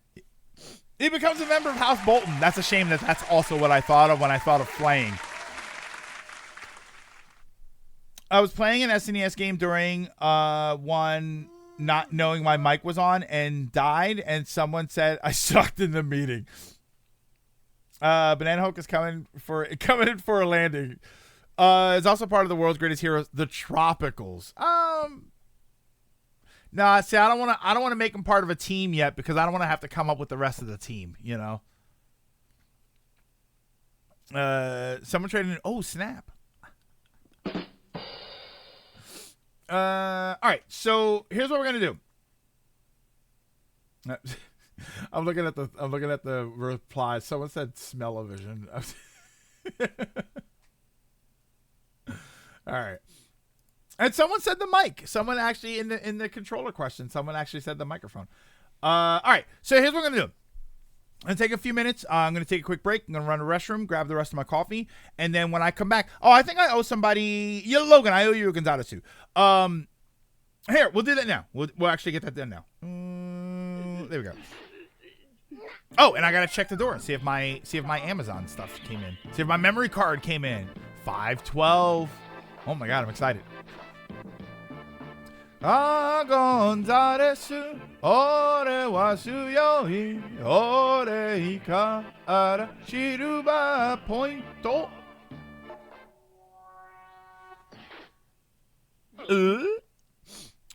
On the gamepad, there's a microphone. I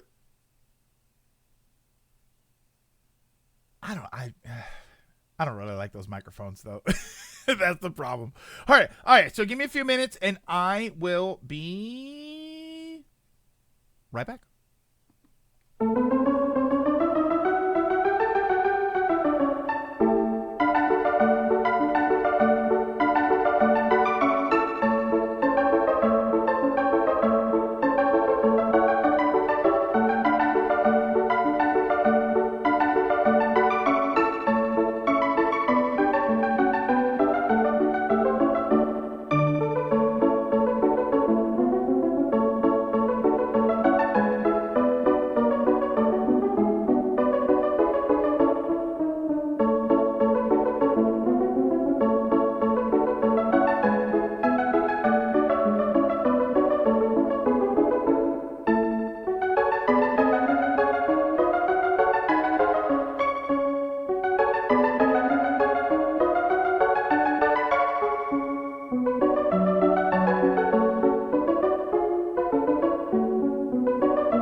that over. Okay. Hey, you Pikachu with the DDR dance pad. Thank you, Greg. Chat, Greg, for loving my Banana Hulk joke idea. You know me, I love a good silly idea and probably pushing it further than it needs to go. I got, what's this? Here I got hijacking the break. Wait. I've been enjoyed the last days of the Wii U. Apparently, they like Pretendo released some information, so now people can do that through Pretendo, so or through their servers or something. So maybe the Wii U online dream isn't dead yet. I got my Amazon order. So I got my memory card. I don't know. I kind of want to do this on stream so that you guys can help me out, because I don't know exactly what I'm supposed to do here in order to transfer everything over from the old card to the new one. Because I don't think I have save files. I think most of what's on the other memory card are the games themselves. So that would be just as easy as just popping this in and re-downloading them, right? Assuming it works, because that's the problem, is that we don't know. We don't know if it's the card or the reader. So realistically, I could put this in and the problem still isn't fixed. Someone bought the $75 Revan statue. I mean, I think I've seen some of those statues that GameStop sells. I don't know if I've seen the Revan one. You just need to re-download everything. Okay, so there's nothing I'll have to transfer over from my memory card. All right. I mean, half of the I don't even remember what's actually on the memory card because it was such a small memory card. There's a lot of stuff that I didn't put on there. You probably won't be able to move from the old stick due to the well, see, I don't know. That's the thing, is I don't know if it's the system or if it's. I feel like I want to try this. I feel like I want to do this on stream and see if we can figure out what it is, because I feel like I'm gonna be just texting people like, what am I doing wrong? Yeah, if you have Nintendo Online, most of the save data is on the cloud anywho, which I think I did just recently do like the backup thing for all of my save data. So it should be on there. I should be okay for that. I don't know. I feel like I want to do this now. What is it, 340? Yeah, we can do that. Why don't we do that? If that's all right. Let me grab my Switch, and then I'm going to try and put the new one in and see if we can figure out if it's this is going to be the test, because now we didn't know if it was the memory card or the reader. If it's the reader, I'll have to wait till next week, because they shipped it, but it's not coming from Amazon. So it's coming directly from iFixit. The other thing that I finally got it. I thought it was going to come with some CDs or something. I think it comes with an app. It's so intimidating to look at this kind of stuff, and there's just so much of it.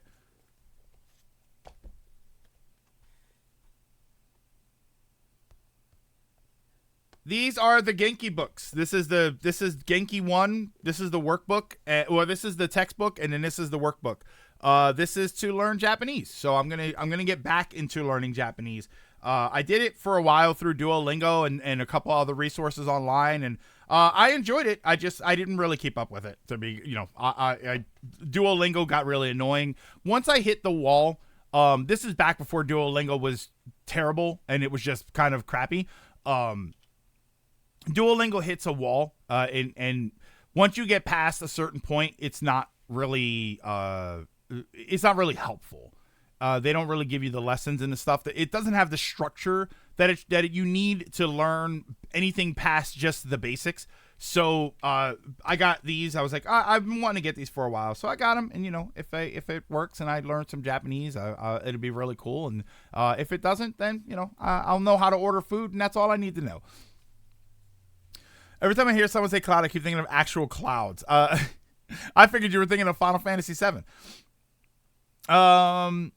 Yeah, Duolingo. That's what I'm saying. Before Duolingo started using AI, even then it was fine to start out with, and it was fine as supplementary. But once you got to a certain point, it didn't really do a good job of explaining everything. The Switch always saves game data internally. Okay, see, yeah, so it's never on a 6. So it's just the games that are going to be on there. So yeah, give me a second. Let me grab my Switch and let's see if hopefully it was the memory card that was the problem. Hang on.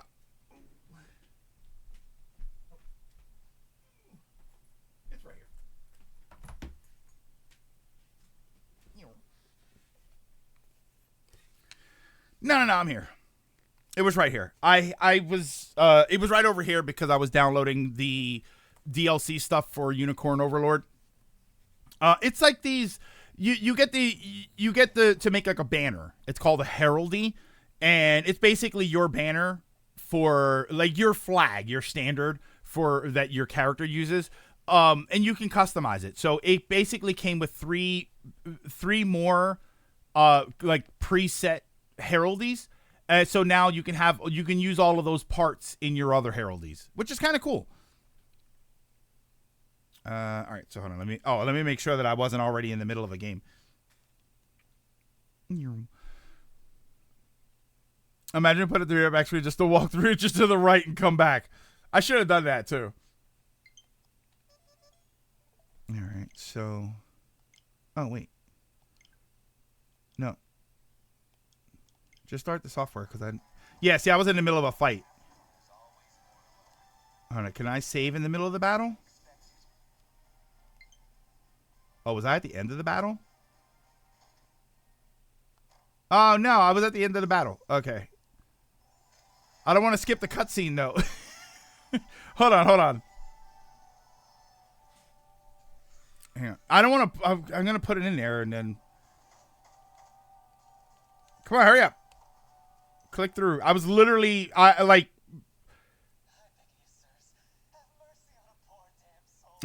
it. I'm right there. I have to like play through it. Solar eclipse made me be friendly with the other stores next to us. See, that's good. That's good. Yeah, move there. Work at the other stores. Has the unicorn been overlorded yet? Not yet. I restarted the game too. Hang on, let me do this. Ow.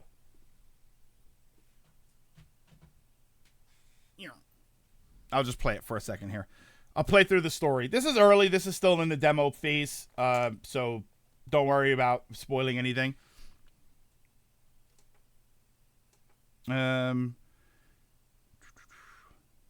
Make sure the game you were playing has saved to the cloud unless it's a demo that doesn't. No, it's the full game. It's the full game. No, start software.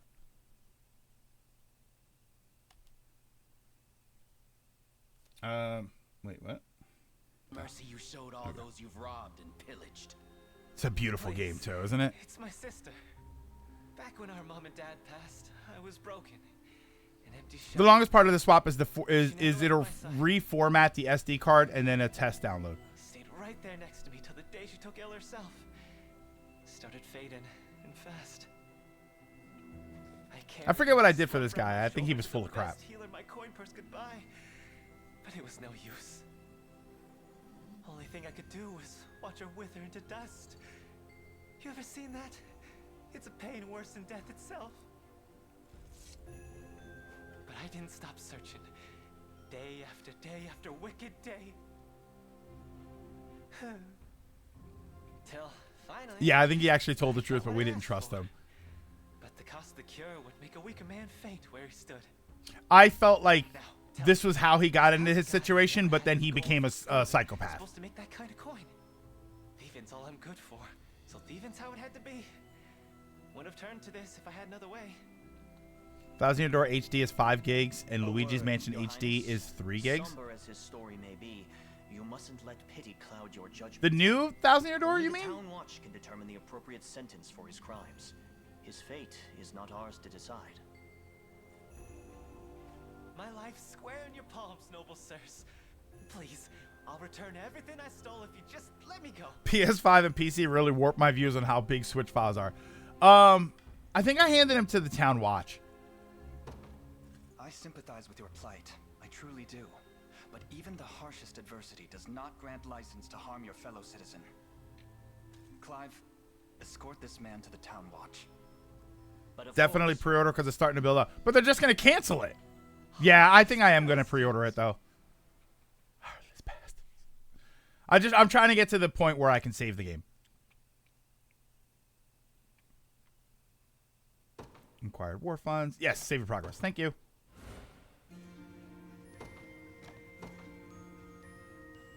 Okay. So now I can turn it off. Yeah, Amazon seems to be the only one that's canceling it. All right, so just rob a GameStop. If you sign a subscription, they might let you rob. Wait, what? Even the menu is beautiful. It is really, it's a really, really nice looking game. Like, it's gorgeous to look at. So wait, I don't think I want a sleep mode. I think I want to power it off completely. All right, so let me do this. So I'm going to power it off completely. Power options, turn off. Yeah, I need to turn it off completely. 1,000 Year Door will be full price, and and Luigi Mansion 2 will only be $40.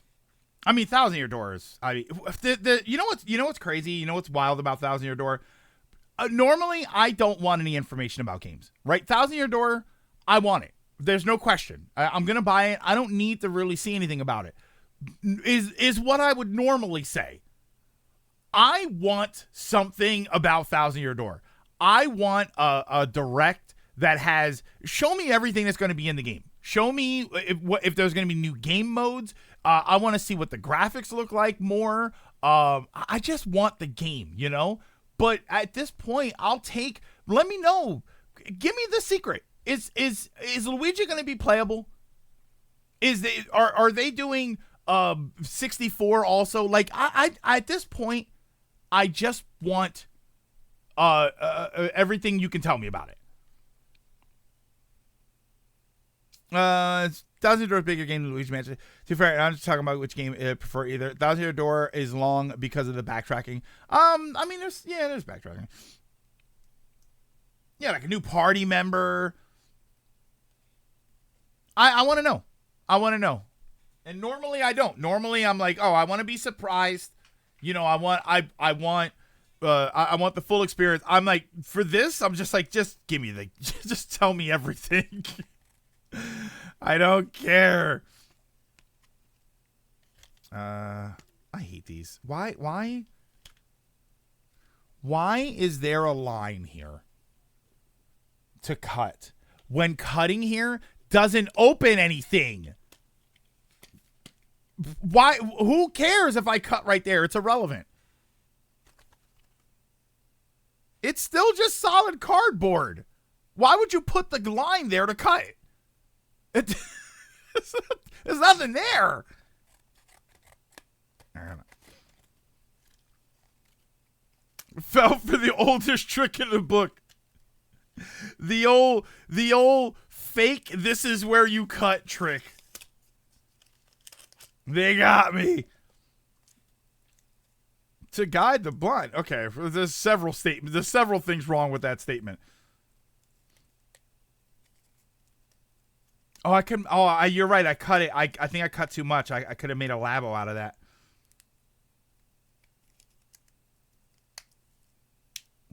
What? Oh my God. Open. It's like inside is this little plastic thing, but then the little plastic thing has plastic on it. They heard I liked plastic. Where is... I'm like afraid to... Here, I'm going to very, very gently poke it with scissors. There we go. I miss Labo. That's annoying as eating scissors. Oh my God, that's the worst. You ever... Yeah, Sky Pirate, you ever buy a pair of scissors and they're zip tied to the packaging? Why would you do that? What monster did they put in charge of that project?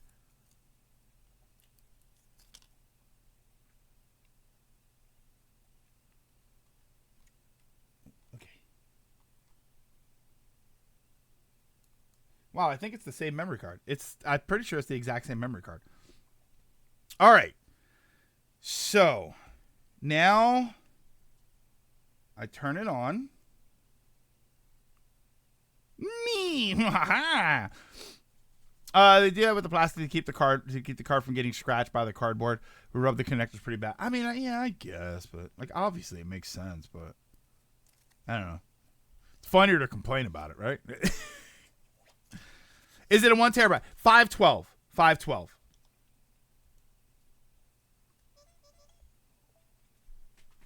All right. So let's see here. So, okay.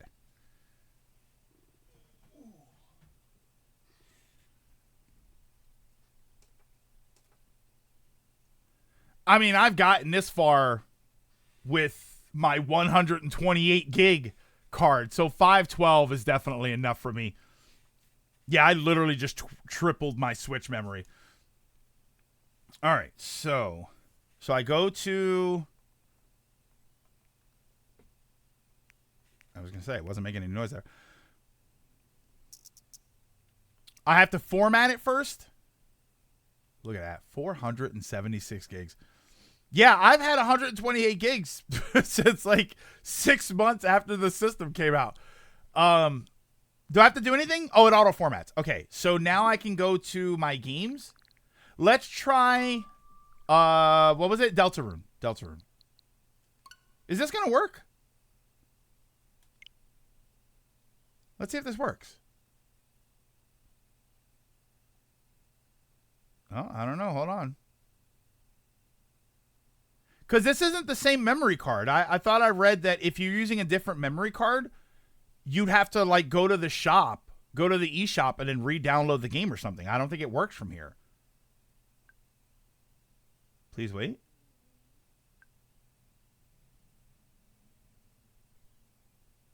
I just got my first Yelp review and it's a 1 star. Yeah, baby.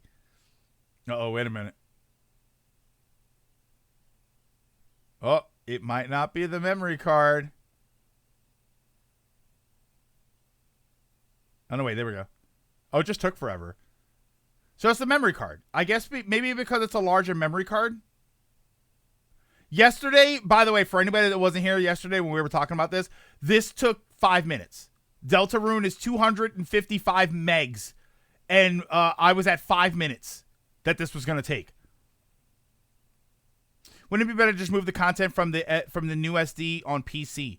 Well, no. Most of what I have on the memory card is just the games, and you can't move the game files. I think we're just booting up a new card. Yeah. So all right. So let's try another game. Let's try something that's a little bit more substantial. Wait. I don't want to play that. Too many megs, says Peter Griffin. So let's try. What's a little beefier? Oh, the Unicorn Overlord demo. Warzone. Let's see here. What do I have? Oh, RZ. RZ. How big was RZ file? Did it say? I'll have to get RZ. The software is not currently blah blah blah. Oh, Oh yeah. Try Valkyria Chronicles 4. That was 5 hours.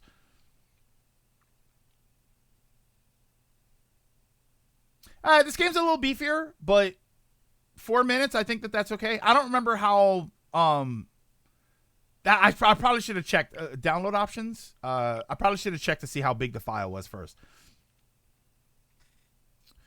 Yeah, now it'll take 4 hours, 59 minutes, and 59 seconds. RZ is 2 gigs, so that's not bad. I guess that's not too bad for 2 gigs. Now, the load time and start when... Yeah, you're right. It was much faster. All right, so this is... it seems to be my memory card. So I think we're okay. I've got the new reader coming. So I'm not gonna mess with it. I'm not gonna change it out just for the sake of changing it out. Oh, look, and they gave me... these I have a million of. The micro SD... to the regular SD, I have a million of these. Now, don't try Final Fantasy VIII. Well, download-wise, Final Fantasy VIII, I think, was a little bit less than a gig. Yeah, I have so many SD card adapters. I've seen 2 streamers playing the game lately. One was at the final boss. Oh my god, don't get me started. I mean, Final Fantasy VIII, I often defend Final Fantasy VIII. I really should I downloaded it. I bought the it was on sale the other day or like a couple weeks ago, so I finally bought it. And then I booted it up to start it out for a little bit. I really should sit down and start playing through that game again just to refresh my opinion on it and see if I still feel the same way. I always defended that game. It was definitely it definitely wasn't the best Final Fantasy game. It wasn't my favorite Final Fantasy game by far, but I don't know. I always had a fondness for that game, and I always felt that 8 got more crap than it deserved. So I guess I always sort of defended it a little bit. Like I obviously the systems were very different, but I liked the systems. You know, the junction system, it was very different, and sure, it's wildly breakable, but so many other games are also breakable. You know, Final Fantasy VII, once you start getting the materia combos going, Final Fantasy VII, you shatter in half. You know, obviously games like Symphony of the Night, games like that, like you can break those games. So I don't take you can break the game's difficulty as the game is objectionably bad. I don't take that as, oh, well, I told you it's a trash game. Look at all the manipulations that you can do and make the game easier. Yeah, but I can do that with a lot of games. Enemy skills break the game in Final Fantasy. Yeah, Final Fantasy VI you could shatter into it. It's just, there was always a lot of that stuff. Yeah, I have many other issues. I mean, 8, it's not without its issues. I'm not going to sit here and act like 8 was perfect. For as much as I defended 8, I always talk about how Disc 3, right at the beginning of Disc 3, like not long after Disc 3 started, I just put the game down for months. I just didn't want to play it. For some reason, Disc 3 got so boring. And then you get through it, and you get like halfway through Disc 3, you force yourself through the slog, and then all of a sudden the game gets really good. So it's worth it. Like, it is a headache, but it's worth it to get through the headache. Yeah, Disc 3 is when it goes off the rails. But then by the end of Disc 3, it comes right back. And then you get Eyes on Me. It was always really nice. And Valkyria Chronicles 4. So this is the one. We'll try this one last. I'll do this one last because this one, even with, when we tried this before, it was like 4 or 5 hours. Even with that, it's still going to be a long download. So we'll just try this out. I want to see what happens. Poor 128 gig memory card. I don't know. Maybe I'll find a cell phone for you to go in or something. BRB customer. Look at that. Look at that. 18 minutes. 18 minutes. This said 5 hours yesterday. When we tried this out, it said 5 hours. And now we're at 18 minutes. I think it was the memory card. We might have found the problem. That's so funny. This is 8.2 gigs. It's 24 on PS4. And Gold, that means that if it was on PS5, if it had 4K textures and stuff, it would probably be 80 gigs. It's wild. How it's like somebody said earlier, it kind of when all you play is PC and PS5 and even PS4 and Xbox, it does kind of skew your views on file sizes. That's kind of funny that it's like that. I don't think so yet. Try another memory card. Here, let me send mine. Chips. If you sent me your memory card, I would get it before this game finished downloading on my other memory card. I broke Mario & Luigi Superstar Saga with save states. I manipulated the roulette to make Mario one-shot most of everything. My best friend saw the damage Mario was doing and had a baffling response. It was great. Actually, most PS5 files are smaller than the PS4 files. Interesting. There are a few that are bigger, but by and large, PS4 is bigger. I saved them with my brother's Final Fantasy VIII file right when he got to disc 2 by accident. So I played it back to there before he had. He probably got there and was wondering, like, wow, I didn't have all these spells before. Hey, we're gonna leave that there. So I'm gonna close that window. All right, so I'm gonna have to just re-download. Oh, I have to re-download like Suika Game and Oh, I have to re-download Valkyria Chronicles 1. I feel like I should just set up a lot of this stuff to download, and then that way I'm good to go. Oh wait, I need you know what I do need? I need Tetris Effect. And then I need I'll leave Suika Game off for now. Mario Kart. I gotta add Mario Kart. And that's it. Oh, and I'll need all of the apps, but I'll get them later. All right, and that should be good. Everything else I shouldn't have to worry about. Okay. All right. Here. I adding Mario Kart to the cart. So now I have a very, very large storage system for my Switch. I'm very happy for that. Remind me to thank Jason when I get a chance. He was the one that helped me out with the memory card. Oh, I knew how to use Junction better than him, so he was way better, and I told him what I did. Yeah, Executor, you have to wait for him to like be really good at the game, and then try and figure out why he was dominating the game, and then you explain it to him. See, if you told him before, he would have been pissed. But after, it becomes, you look at how much better you are at the game now.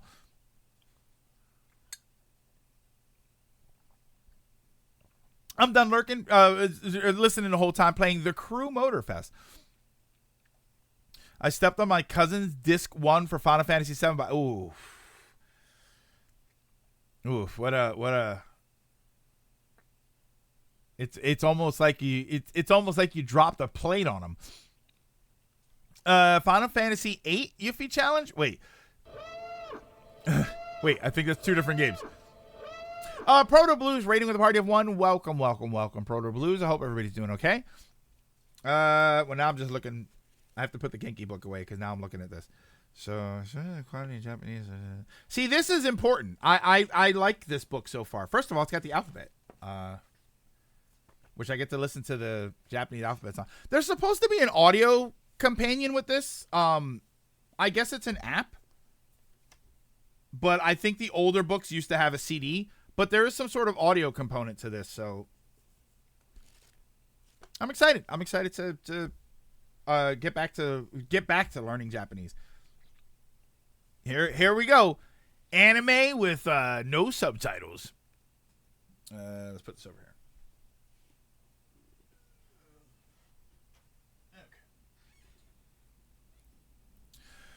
here. Smaller, I mean, like how Final Fantasy 4 for Final Fantasy 14 for PS4 is 57.29, while on PS5 is 54.35. Yeah, I mean, technically it's smaller.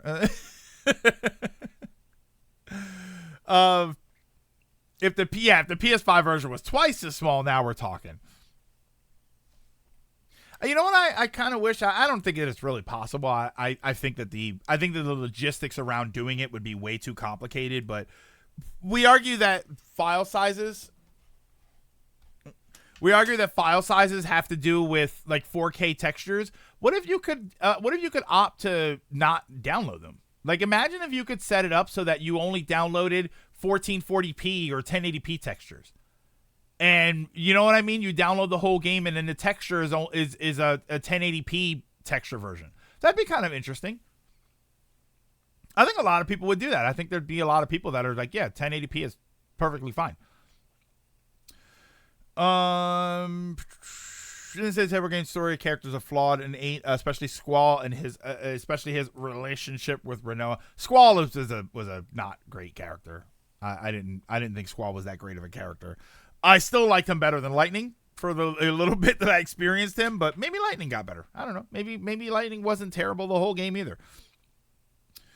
Devs admitted they didn't compress because they didn't have to, because besides Nintendo, no one makes them do it, and so they don't feel incentivized to do it. Some games used to do that. Xbox 360 used to have HD graphics as a side download. I think that would be interesting. I think 4K graphics as a side download would. I'd be genuinely interested to see what would happen to file sizes if the games you could separately load 4K textures.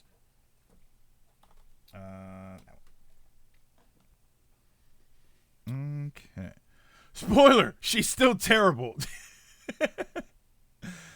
13 on 360 needed 3 discs because of those HD files. I think Squall could have worked if they gave him a likable shelter. If they gave him no, but Kia, but they didn't. That's the problem. Like that you're hitting it right on the money. That's why I didn't like Squall, because he was unlikable. He was kind of nasty and very standoffish to everybody, and it wasn't standoffish is probably not the right word, but he was very unpleasant as a character. He was not someone that as a gamer I wanted to be in control of.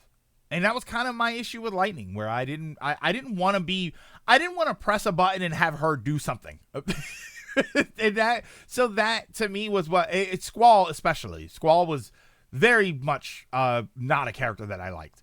So I made him as nice as possible. But I don't know. I think he got better as the game went on.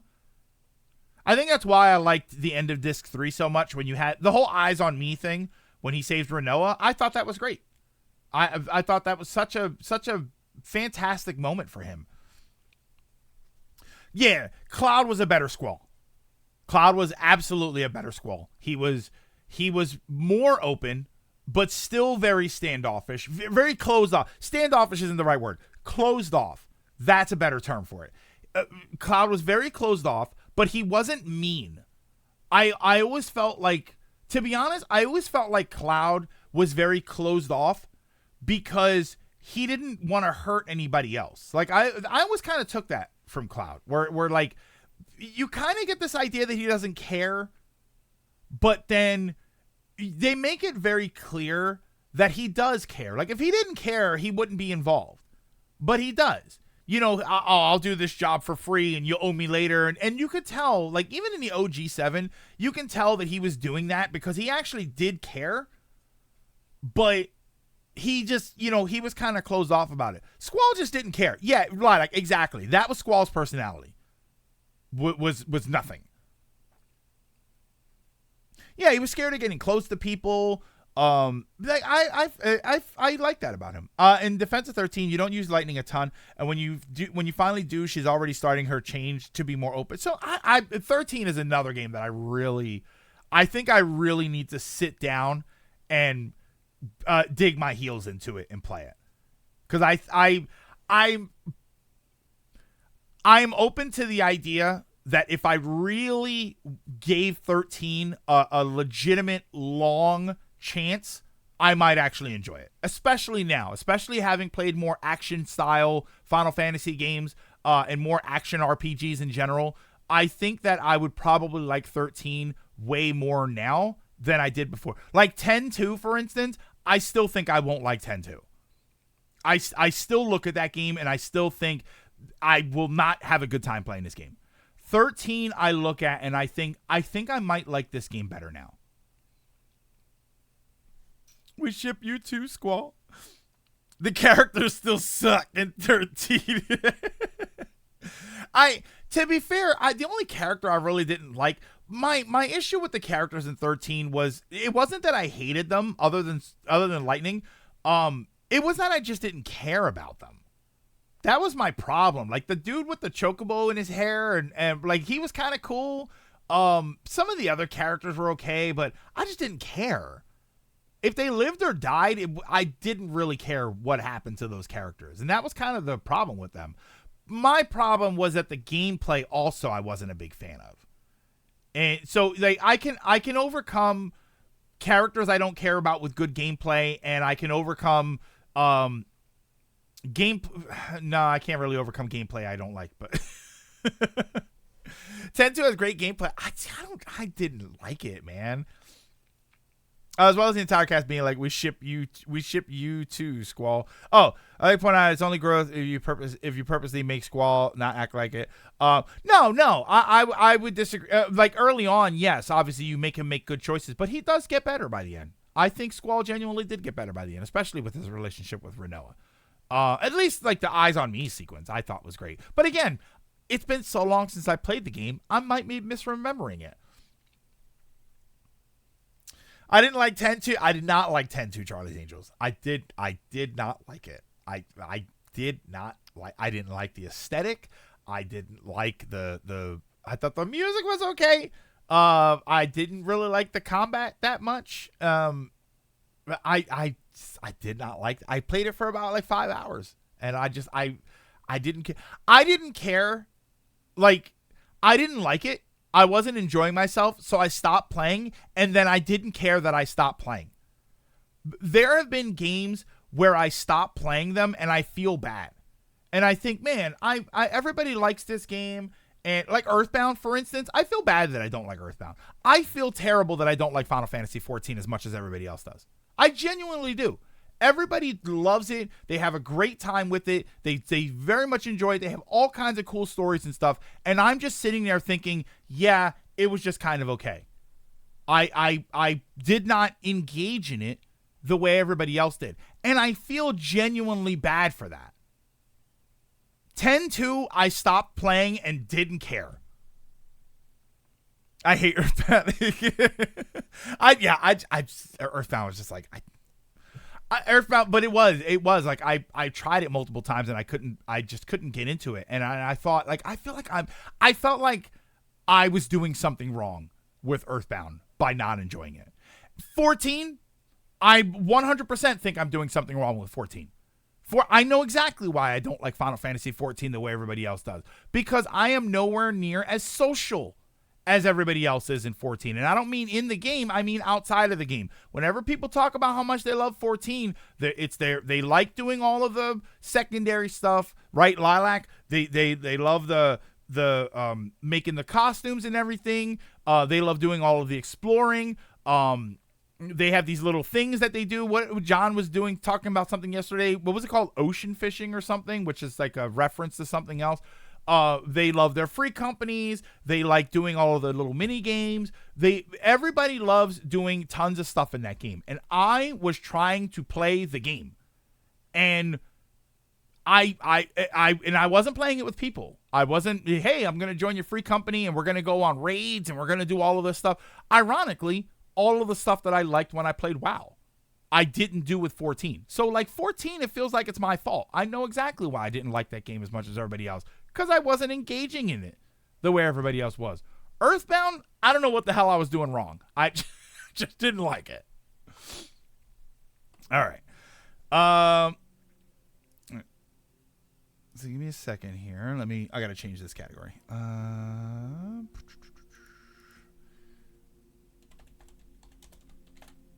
Final Fantasy 16. Oh, I told you before that I was getting like soft copyright claimed on YouTube for the uploads that I was doing. It's Final Fantasy 16. If I upload any other stream, like a stream archive that had, I thought it was maybe the intro music or the Be Right Back music because that's Square Enix music. It's not. It's Final Fantasy 16. Everywhere that I'm getting copyright claimed in videos now, it's coming from Final Fantasy 16. It gets bad. It gets a pass on all its bad design faults because it's quirky. You're not. Ryan, you're not totally wrong there. There are things that have been described, and I look at and I think that doesn't sound like a fun system. It's okay. Everyone has different opinions. I like Majora's Mask, but I know it's definitely not for everyone. Therefore, mid to them, but high tier to me. Squall getting better doesn't make sense unless you force Squall to make every nice option. Otherwise, he goes from I hate this girl to I will die if she leaves me. Yeah, kind of right there. Unless they change the policy, they usually allowed that in the context of LPs. I don't know what it is. Like maybe it's because there are stretches where I don't talk, and all you hear is the music, because it's the music that gets copywritten. And so I'm wondering if that's what it is. When there's boss fights and stuff, and the music is really loud, I wonder if it's those songs, because the YouTube and their fantastic algorithm probably just assume I'm just playing the music. And which you can't do. You're not supposed to just go on stream and just play the music from these. Like, you're not supposed to just play copywritten music. So I wonder if that's what it's doing. Yeah, Helldivers. It works. It works totally fine, by the way. I played it the other day. From what I got, it's not actually. No, it's not. It's not actually Square. It's some random company or something, but it still happens. And I've had situations like that with other videos where I message YouTube and they don't do anything about it. I mean, also my videos, you know, those stream archive videos, they get like 20 and 30 views. I'm not. It's not breaking the bank, and it blatantly says that I'm not getting in trouble. I just, it's just being. It's like shared monetization. Yeah, you're using my cover of this song. Zidane was my favorite pro tag, even though it's a pervert. Oh, wait, hold on. We got to fix the audio. I don't know why the audio is like this for this game.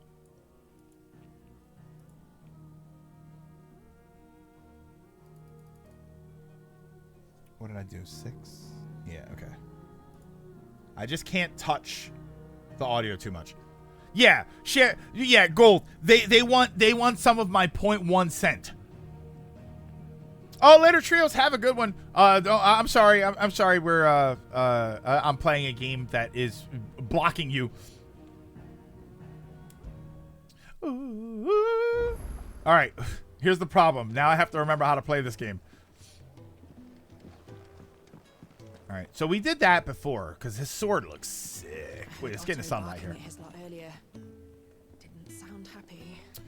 Project has the same issue with several Final Fantasy playthroughs he did, where companies representing cover artists are claiming as much Final Fantasy music as they can get away with. It's becoming a legit issue. It's been that way for a while too. Yeah, see, Pro Jared's videos. That's enough.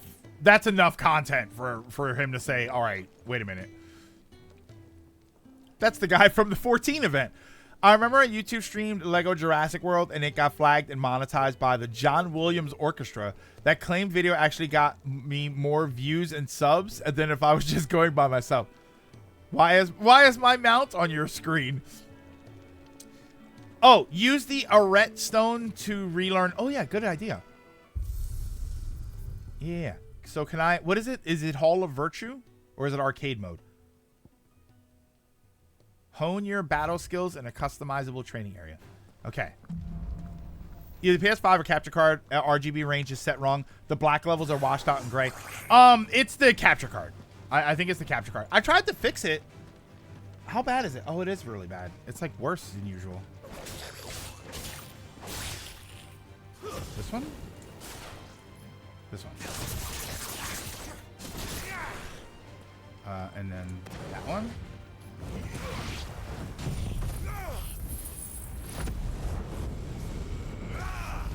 Okay. Does Switch even support HDR? I mean, probably not. Okay, that's right. You hold the button. Okay, I'm remembering. Does it look really bad? It's hard to say. Like, it looks bad for there.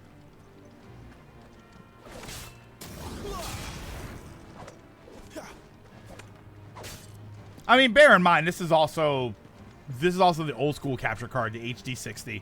HD60S. I can't tell off phone. Like, I'm looking at the feed, and it does look kind of washed out. A little bit. But it kind of looks like that on my screen, too. L1 is lock on. That's what it was. And then what was it to... Was it the arrow keys? The D-pad to swap between them?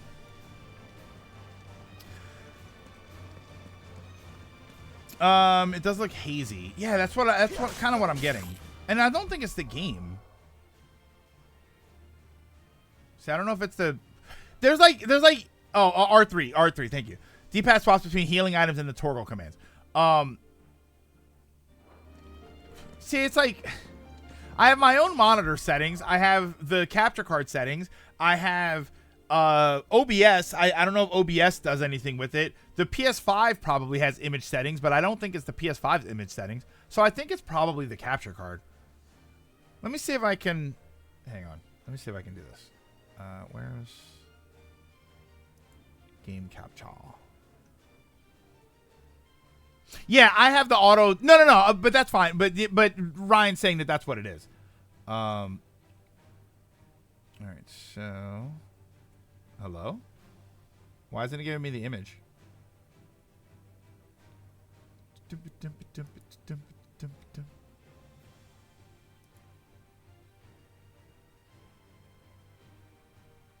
Can I look at the pass-through? I opened up my... Why does it look so much darker now? Wait, hold on. Does it... Did that change it? It looks darker now.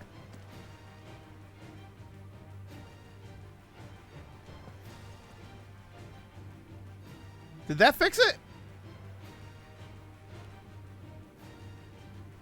I don't normally open my OBS when I do this stuff. It did, but it's crushing. It's crushing the black out instead of washing them out. Interesting. So, check the stream feed. See the stream. Oh yeah, hold on. Let me see if I can. My Twitch stream feed window is down for some reason. It's been that way for a while too.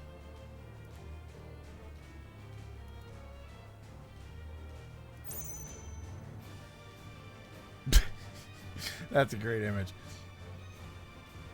Yeah, see, I don't know. Hold on, let me leave here because this whole area is very different. How do I get out of here? End training. All right, we're good enough. We understand the controls well enough. So let me get out of here. Let me get to somewhere that's a little bit more realistic to look at. See, that's a little better, right? What do you suppose it could be? When I had this issue, I had to manually change the console settings. But this looks better, right?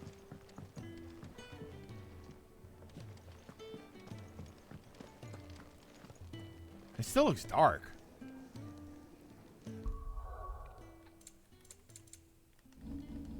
Ah. Stop it. Okay. Screen brightness. Looks fine to me, but that's just me. All right, so we'll leave it like this. We'll leave it like here. Let me close this window here and see what happens. Okay. I was tinkering. The reason, like, it looked kind of okay to me, but I was tinkering the other day with the image settings, so I wasn't really sure if I had screwed something up. It looks okay to me now. And what do you want? Okay. Go on then. Oh wait, you shouldn't even buy weapons, right? You should just basically fix stuff. Yeah, see, this is pitch black. I can barely see anything in here. Screen brightness.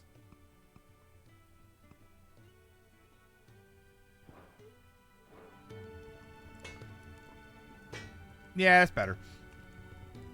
Yeah, realistic games always look like ass to me. They're always so dark. They're so visually, like, I don't know. Yeah, you're kind of right. Where realistic games, they always kind of have this sort of dang. I don't know. I guess that's why I like games that are less realistic, because they're allowed to go more wild with the colors. Take a seat, Clive. So you're really going through with it? Sis been talking about bringing down a mother crystal. Oh, thanks for reminding me. I didn't remember what I was doing. That's all it's ever been. Talk. He's convinced it's the right thing to do.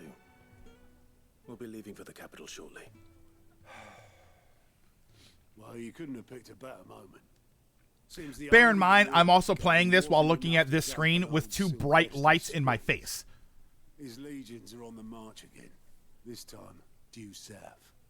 Another war. All as the great Grieger wills it. Bloodthirsty little miss, that one. But it's God's for you, innit?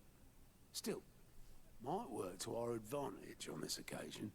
Wars breed chaos.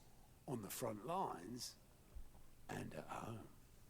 With a fair wind behind them, a handful of like-minded ne'er-do-wells could melt into the back alleys of Oriflamme. No trouble. It's making it to the capital that's the problem. The checkpoint. That's right.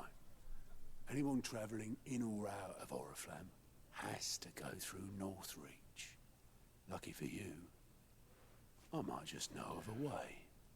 That's great. Yes. Thank you. Why are we whispering? Well, no, not that. That gets you an audience with the Dame. And it's the dame who'll see you safely through Northreach. So tell me about this dame. In the morning, let her know you're coming. We go way back. Okay. And she's a true friend of the cause. I'm sure you'll get on like a house on fire. That's good of you, but I don't know what that means. This dame, and where will I find her? She's the proud proprietress of Northreach's foremost house of ill repute, the Vale. And she's quite a woman, if you know what I mean. A woman. Why did he look at his junk when he said that? That guy said, if you know what I mean, and then looked at Clive's junk. I saw that, buddy. A full report when you get back.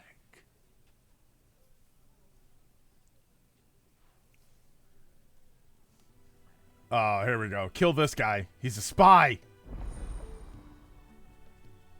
Oh, Alliant reports unlocked. What's this? Can you blame him? Alliant reports are now available for viewing by speaking to Gott at the Alliant report counter. I keep almost saying Alliance. Alliant report counter in the Hideaway Mess. These reports compiled by the Curse Breakers contain information on quests currently available. So this is the side quest guy. Is this a side quest guy? I send you reference screenshots. Show you everything, what everything should look like later on. Okay. This is basically, hey, you have quests here, so you don't need to check every. Oh, really? Oh, you're the new lad, aren't you? Goat at your service. Goat? Well, at the Hideaway service, anyway.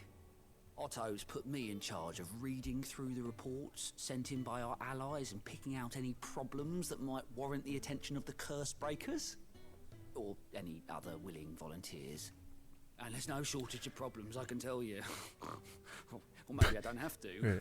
I'll warrant a strapping lad like you who's got people begging him for help wherever you go. Anyway, if you're ever interested in taking a look over the list, just say the word. Reckon you could probably tick off the odd thing here and there. They say little acts of kindness are their own reward. But if that ain't enough, these have got proper bounties on them and all. You know what's its own reward? Money. All right, so let me. I just want to see what this looks like.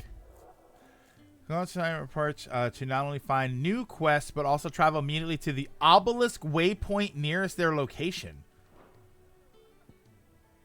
Dying on the Vine. So these are quests that I already have, or these are brand new quests specific to him? Available tasks. While the cats. See, I felt like I had that quest already. So this is just a one stop for all of the quests that I already have, and then he'll also have new ones. Hey, his name is Elaine. The person that gave me this quest. That's the guy from Unicorn Overlord. Realistic games are finicky. Is there need ideal situations to pop? For example, 7 Rebirth, how dramatic. Let's walk into a cave, have several seconds of darkness. Yeah, that was always kind of weird. Even realistic games that I do like Batman Arkham Asylum, and Zelda Twilight Princess. I mean, even Zelda is kind of, you know, I'm tired of realism in games. Mid-2000s, they look great. Nowadays, it's dying fad. So I really want realism to stop. See, I like realism. I think realism works for something. I think some things don't work with or work better with realism. God of War. You know, if God of War looked like Splatoon, it wouldn't have the same impact. I needed it to look realistic. I needed that. I needed that realism to sell me the seriousness of the story. So like even like Zelda, I don't think Zelda looks as realistic as something like a God of War, but if Tears of the Kingdom looked like Wind Waker, I don't know how I would feel about it. I don't know if I would feel as engaged to the story if it didn't have a more serious, because that's the thing. I think realism in games it makes it feel more serious, which is not to say that a not realistic looking game can't be serious. I grew up playing sprite based games and bad 3D, and I still, you know, those games still had impact. But nowadays, especially for something like this that we look at Rossfield Lucius Calum, thank you so much for the follow. Like something like this, for instance, where people say, man, this is like God of War. You know, or not God of War. This is like Game of Thrones. It's very serious, right? People are dying. It's brutal. It's rough. It's a hard world to look at. This looks like a hard world to live in. Would I get that if it looked like Wind Waker? Probably not. Check Rosaria. Who's Rosaria? Which one's Rosaria? Is that the one up here? I don't know which one is which. Yeah, you're saying check Rosaria. I haven't played this game in over a week, and I wouldn't know who that was anyway. The quest guy. Which quest guy? This guy? This guy? That's Gaunt. Or Goat. It was at the top of the screen. Oh, the main guy. The guy for the main quest. Wait, no, because if I talk to him... Oh, God. You said Rosaria. Who the heck is that? What? Sorry, as the guys from here to side quest rather than jump to maps. Okay, yeah. So he's Rosaria is the place. So okay. Anything catch your eye? So I'm checking here. What am I looking at here? Think you can help? Look at the top. So look at him. Right. Anything catch your eye? Here?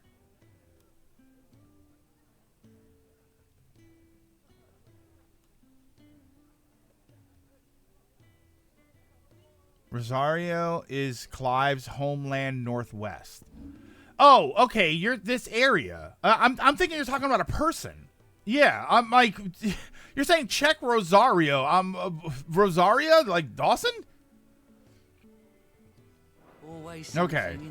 Do you need any help, Miss Molly? I don't know. You could rinse and chop these greens for the stew, I suppose. Are we playing any artistic games that do serious stories? It's the creator being able to make it work. I said it was when you were ranting on. I said it when you were ranting about. So you admit that I was ranting about something, and then you tried to give me information. Well, whose fault is that? In a hurry.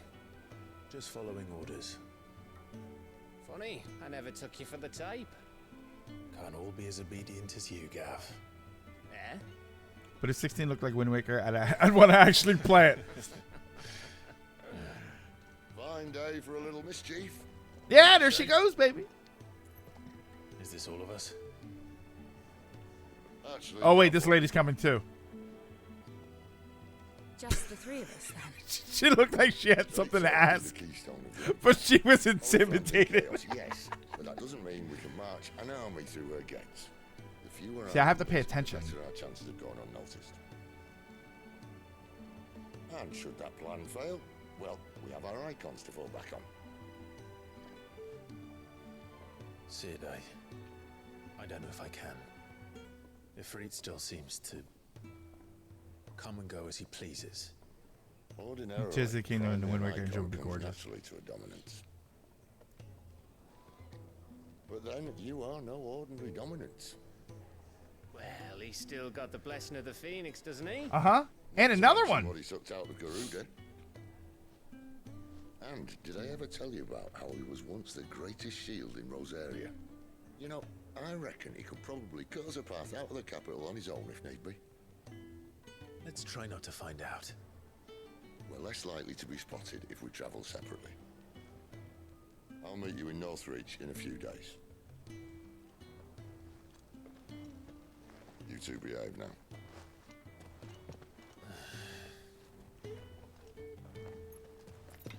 I'm gonna pretend I didn't know what that meant. But I knew it did. I know what it does.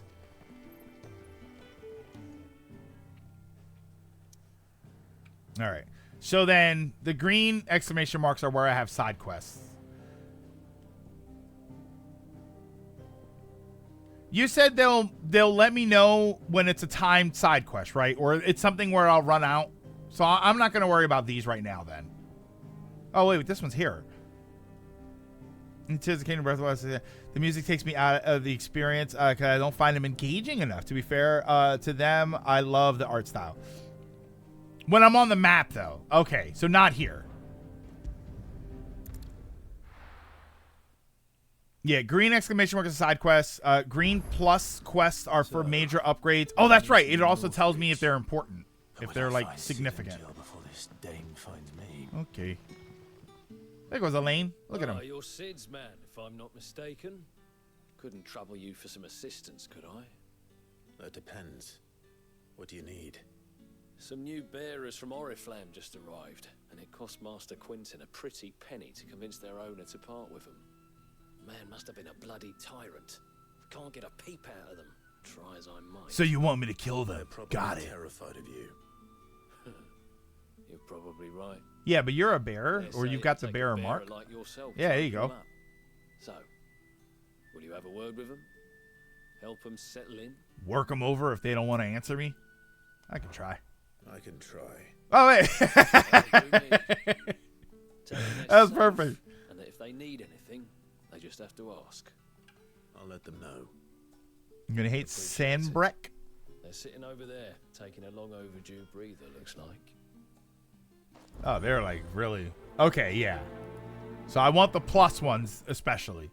What's it like? What are the ones... What's it look like when it's a quest that I have to do or I'm going to lose it? Hello.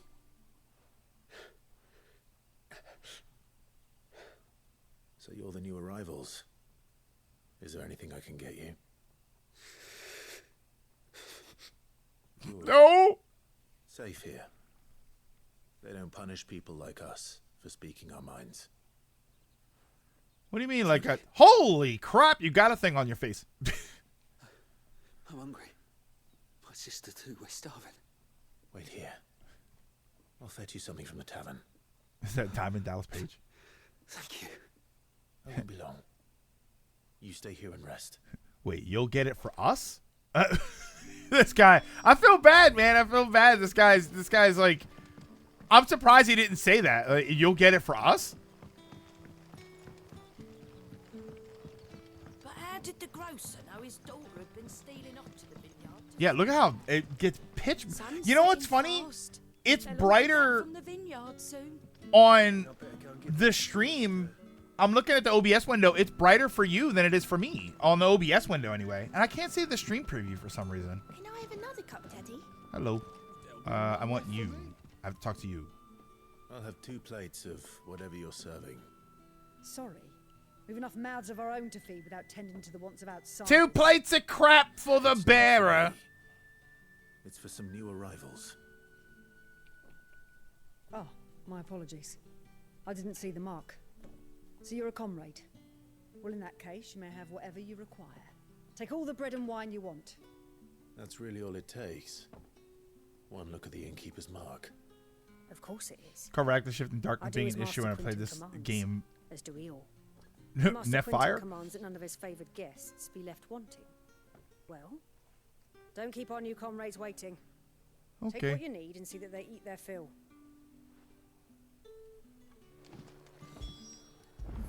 Bread and wine. Before. Hopefully this will be enough. It's possible to get them all looking the same, but you got to experiment with all the settings. I mean, to be honest, I just need the window to be playable for me and to be viewable for you guys. That's really all that matters. I don't record or anything, so it's not like I need to worry about YouTube or anything. Brother, did you see? Here you go. Yeah. Bread and wine from the tavern. Oh, thank you, sir. Bread. Ugh.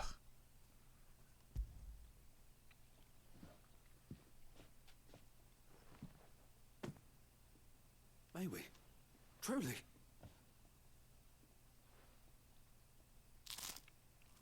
It's cool that everything in Rebirth does have some form of physics, but it does cause some funny moments of things just moving for no reason. My executor, mine was that every time I went into a store and the characters behind me would knock stuff over, and I would just hear them causing chaos behind me. Brother, this place is like a dream. We sat and no one shouted. We ate and more was offered. I know. I can't believe it. You're free now. And the next time you're hungry, you need only ask to be fed. Thank you for everything. Thank you. Okay. Yeah. Quest complete. Oh, my favorite is during a serious cutscene. Yeah, they're just walking around. Gillbug. Okay. All right, so.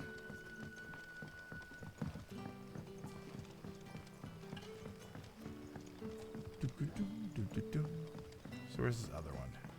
Let's see what this other quest is. See what they got for me.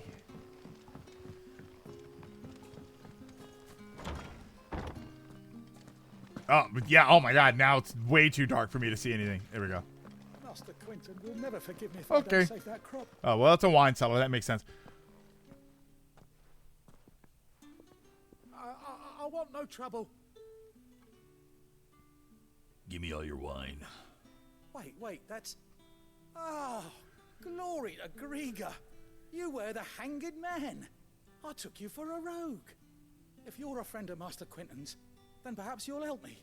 His vineyard, Lostwing's pride and joy, has been beset by a plague of giant wasps. And you need someone to solve your pest problem. I do indeed. I've never seen them so far from the forest, nor so mean for that matter. I suppose the smell's got them worked up. And little wonder. This'll be the finest crop we've ever known if the fiends don't eat it first. I tried chasing them off myself, but they won't flee from the likes of me. And if I don't bring those grapes in for pressing soon, Master Quentin will have my guts for garters. You look like you can handle that blade of yours. Will you put it to use for a comrade in need? It's starting to sound like Master Quentin treats the bearers better than he treats other people. Right? He'll have my guts for garters. Like, I'll see to it. All right, well, that sounds kind of mean. Thank you. You'll find them over at Gotan's bales on the edge of town. And hurry, Lostwing needs those grapes. Sure. Oh no, I missed the triangle. I meant to prioritize quest. All right, so let's see what else we got here. Hello. Just no care for personal space. Like it's just, I go where I please. I bear the mark of the bearer. What the heck is a locked door? So I guess I can go that way, right? I mean, we're just trying to help everything look correct. Yeah, and I appreciate that. I appreciate it. It's just I am kind of like I don't know what I was like. I know that it's not perfect. I don't know how else I'm supposed to fix it, and I don't want to spend half the stream fixing it. Fool! Dr. Doom toots as he pleases. Class size, I don't think anyone would stop me from wandering. Yeah, but it's always like that. Just wander in, steal people's stuff, right? Just the Legend of Zelda. Just walk in, steal their life savings out of a treasure chest. That must be the vineyard. A few wasps shouldn't give me too much trouble. Yeah, you know what the other problem is, Ultra? So I'm right now. I have this set up to play on. Oh wait, I have to remember how to. So how do I? L1 was that, and then R3 was to cycle through them. How did I do the attack where I jump up?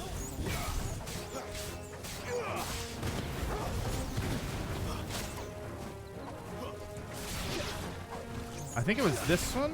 No. Oh, that's the one where I pull him towards me, right? Oh, no. Okay. All right. I see. I'm hitting the wrong button.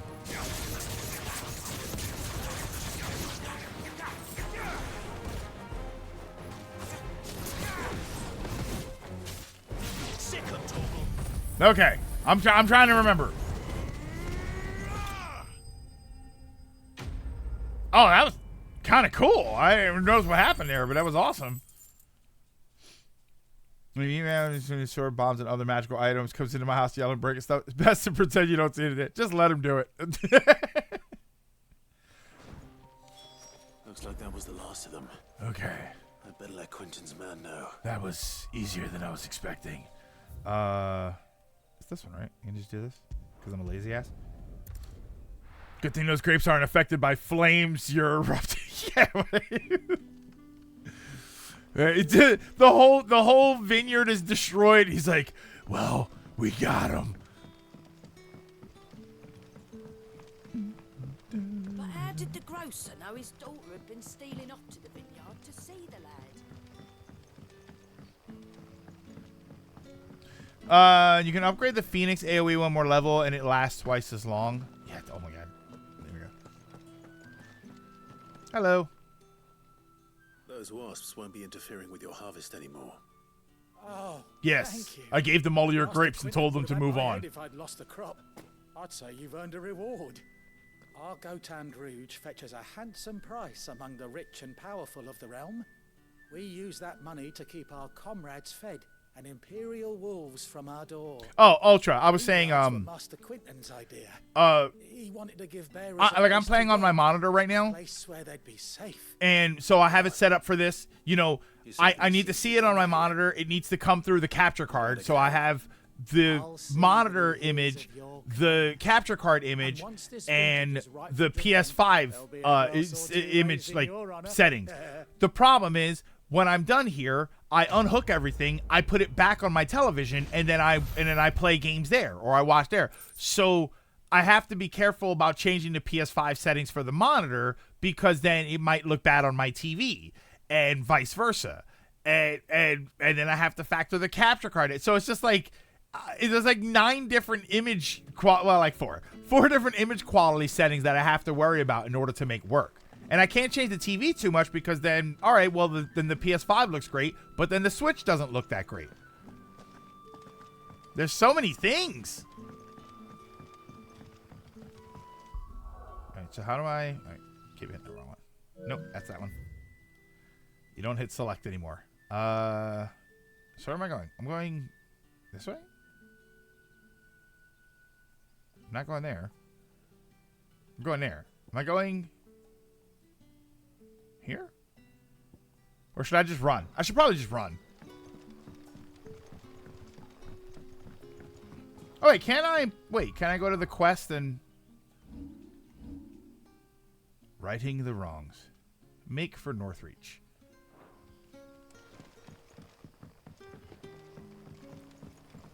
Northreach. So, okay, hold on. Yes, fast travel. So that's just this one? Travel to Obelisk. There we go. That's better.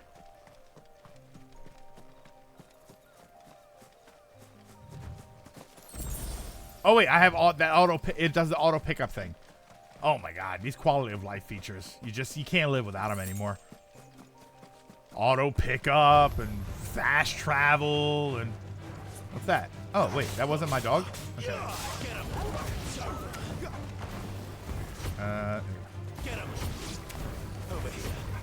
Yeah, there you go. Shoot him. It's like playing Shadow the Hedgehog.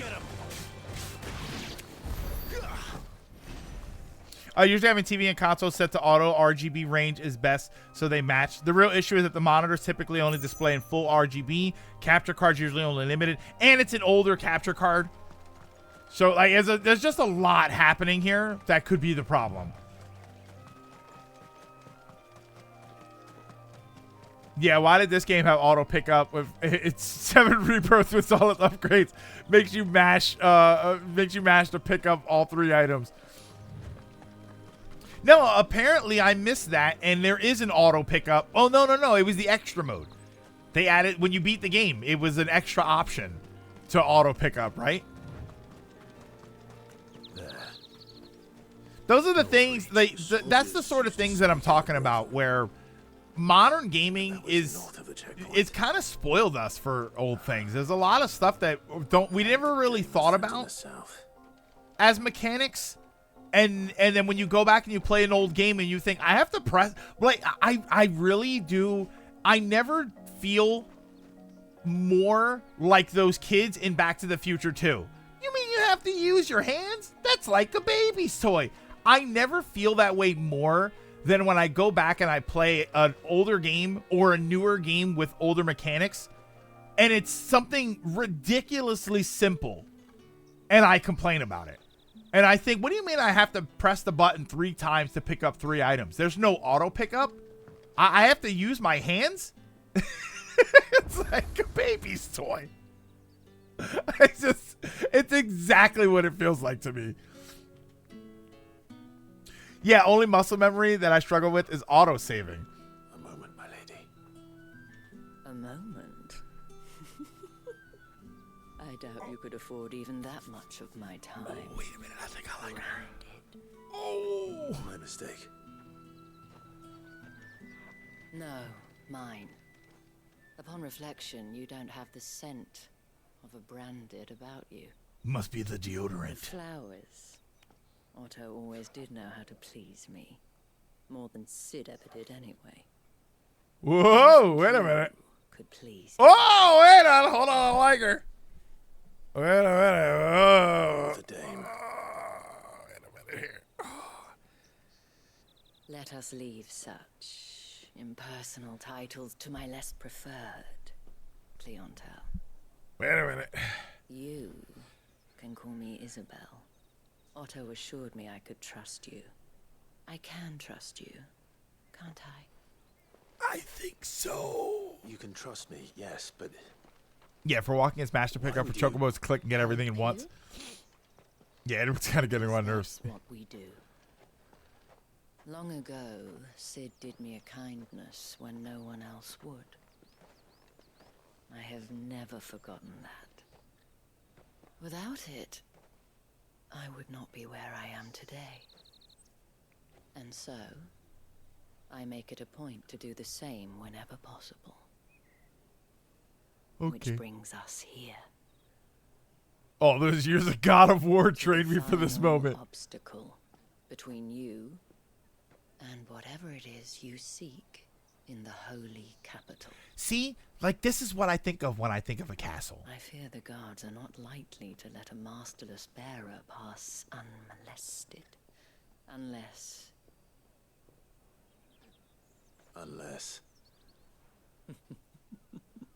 Unless, of course, his master deigned to appear. Yes, that will do nicely. But I shall expect a favor in return. I'm uncomfortable. I need an adult.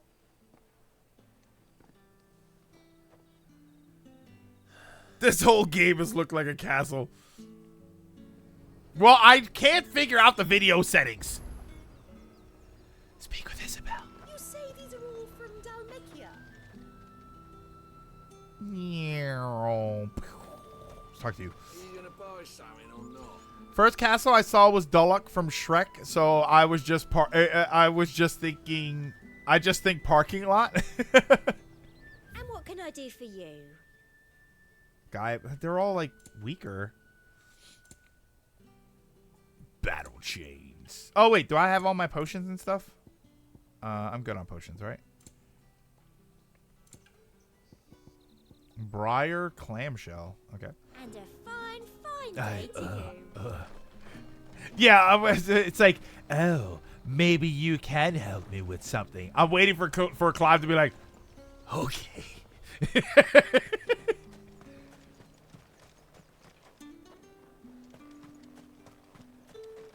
So there are no side quests yet. You said do all the side quests here. What the hell are you doing? Tut tut. We cannot have people thinking I tolerate disobedience from my branded. The men who gave me this are no more my masters than you are. But it's not as if All right, but you get that we're like role playing to not piss everybody off, right? Has done naught but take. But today, it is going to give you exactly what you Yeah, want. play along, Clive. Just play along. Get on the trolley. Madame, back to the Vale already? But of course, we must make ready to welcome you, my dear. And who might this be? Why, my new escort. The streets aren't safe for a girl, what with all the royalists about. Well, don't work him too hard. Well, that rather depends on you now, doesn't it? I'll see you all at sunset. Oh my god! Oi, hold up. What? You know I'm here with her. What are you doing? Who said you could speak to me? Another fucking branded. Well, you're lucky you're with the dame. Get out of my sight, filth. I was getting out of your sight, and you stopped me, you moron.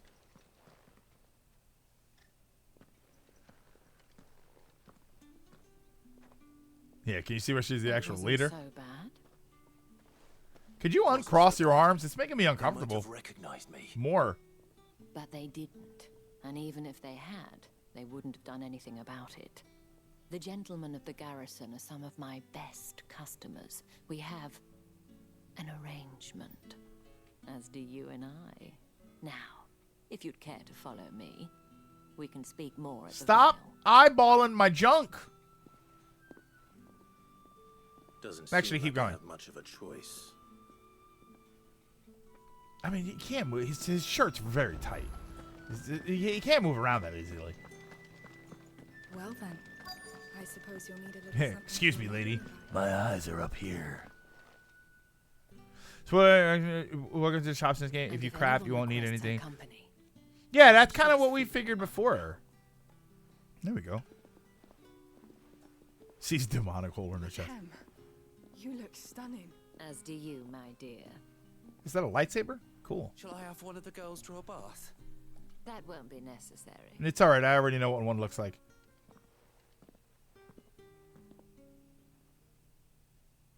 Clive, my darling. Welcome to the Vale.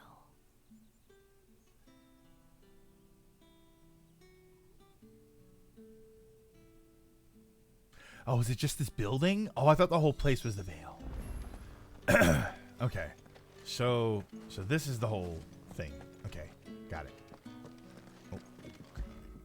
Good boy. Get it, boy. Yeah, good boy. Thank you for seeing me through the gates, my lady. I am in your debt. Well, that was the whole point, wasn't it? And I told you, it's Isabel. Whatever wound you so tight, I wonder. It's certainly not Sid's influence. Yeah, but you told me I was supposed to keep up appearances. Mentioned a favor. What is it you'd have me do? Oh, all right. Don't want to keep my companions waiting. If you mean Sid and the girl, you needn't worry. They have yet to reach the checkpoint. How do you know? Yes. Otto asked me to help them as well. But to answer your question, I need you to find someone for me. One of my girls. Tatienne has been gone for several days now, having left no word of explanation. And I've begun to fear the worst. I feel as if I've spent my whole life searching for people. No, I can't say I'm any good at it. My whole life is one big side I trust quest. you do your best. Oh, and take this. The moon and stars? Proof of that trust. Oh, okay. And hopefully Oh, enough okay, to that's keep the quest prying item. eyes from looking too closely at that handsome face of yours. Now, I have matters to attend to at the Iron Flagon. If you find anything, ask for me there. Okay. Well, I don't need to prioritize it. It's the main quest, so. All right, so I'm assuming now. Start here. Probably not. More side quest. Oh, there we go.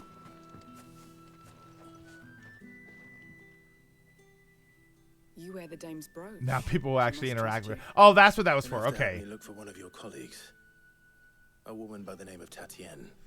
This is the area. There's 2 side quests. I highly. Yeah, well, that's what Ronan was saying. Ronan was saying make sure I do the side quest here. You saw her before she disappeared. The day before, she was in tears. She'd lost her comb, a gift from the dame. It wasn't anything fancy, but you could tell it meant the world to her. You see, Tatienne was an orphan, and she looked upon the dame as a mother, as do we all. So she was upset. And I didn't lend her my shoulder. Mother, mommy, however you want to look at her. Tatienne shared a room. Her chambermaid may have seen something. She's over there, sitting by the pond. Thank you. Where? Let's see what her chambermaid can tell us then. Okay. I like that they gave me the side quest and the first 2 quest points are just, they're right in the same area. So you've been 20 yards from each other. been talking about. And you've already been sent off on an errand, eh? Poor boy. You'll be knackered before the real work begins later on tonight. I'm told you share a bedchamber with Tatienne. Did she... Oh, is that what you say like? anything to you before? Before she went missing. Only that she needed to meet with someone. She did mention a name, but I know exactly who she meant. You do? Lad from the garrison. Annoying little shit. Spent every gilly. I have kind of an issue right now with anyone else who tried to with buy this her quest in time. particular. Followed her around like a lost puppy. Tatienne was flattered at first, but it didn't take long for her to get scared. She thought about saying something, but the Dame was so proud of her for how much she was bringing in, and she didn't want to let her down. This man from the garrison. Did you ever see him? Of course I did. He tried to sneak into our room enough times. Slimy sod's got a scar over one eye. Claims he got it in battle. You've been very helpful. Don't let him get away with this. Find him, and you'll find her. Okay, I'm kind of a... I'm kind of having an issue with this quest here. A man from Garrison. Why wouldn't they talk to what's-her-face? Why wouldn't they talk to Isabel? I didn't have to go out of my way to find 2 people that gave me very significant information. So why wouldn't Isabel have already asked these people, hey, we haven't seen what's-her-face in a few days. Do you know anything? Like, the fact that they were right here is kind of strange to me. Because game. Because it's a side quest in a game. Yeah, it's like, it's when you have to go out of your way to get the answers, then you think, like, all right, that kind of makes sense. You know, they didn't know where the answers were. Like, I thought I was going to have to go around asking everybody. You know, maybe they wouldn't want to do that, but it's kind of weird that they just, you know, look, the guy I'm looking for that might be the killer or whatever is right there.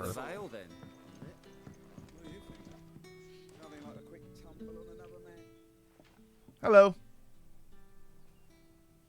I don't know how a bearer came by the moon and stars, but thank goodness I found you. I think they worship her, so they worry doing anything wrong or not enough would disappoint her. About this. About what I wish to ask of you. About the fact that I, a humble creature, assist the Dame of the Vale in her endeavors. As unlikely as it may seem, there are those within the upper echelons of Samberquois society who find the Empire's treatment of bearers to be barbaric. All right. But what do you want from me? Okay, so Samberquois is like a Town group is of people? carried upon the backs of its bearers, and yet many would see their servants starve. Not for the want of coin, simple fare cost little more than a pittance, but to revel in the suffering of others. A simple act of Okay, so they're just jerks. Contemptible though it is, my countrymen would sooner cut off their noses to spite their faces than see their bearers fed. And despite my best attempts at secrecy, my efforts to dole out comestibles have been noticed. Never seen that word before. Brings me to my request. The brand upon your cheek affords you a certain freedom. A freedom I could... It's funny that the entire time we've been taught that being a bearer and having that brand is you're basically a slave. And here we are in a bunch of situations where being a bearer actually gives me more access than anywhere else. Don't you find that? I find that so interesting. What do you need me to do? Oh, thank you. An extra meal may not seem like much, but it will make all the difference. Here, deliver these, but keep them hidden. Quickly now. I know none of these characters' names. I mean, yeah. What I can provide goes where the need is greatest. And today, that happens to be the barracks. Okay. 3 bearers, overworked and underfed. Not permitted a moment's rest. It's no wonder so many die before their time. Tragic, true, but do not let anger make you careless. People will view this act of mercy as an undermining of the Empire's authority. Be discreet for both our sakes. It's the seals And of for the sake local of those people we in feed. power that does. And when you're finished, a word in the ear of one of the dame's girls would be appreciated. You won't be staying then? I'm afraid not. I'm expected back in the capital, and have already risked much speaking with you this long. So yeah, it's not being a bearer that gives you access. It's the seals of the local people in power that does. But it's the combination, actually. If regular people had these seals, for like those two bearers that I had to speak to, if I was a regular person, they would have been afraid of me. If I was a regular person right here with this quest, I wouldn't be able to get to where I was going. I have the seal, but I'm also a bearer. So being a bearer is actually what's getting me access. And I find that so interesting.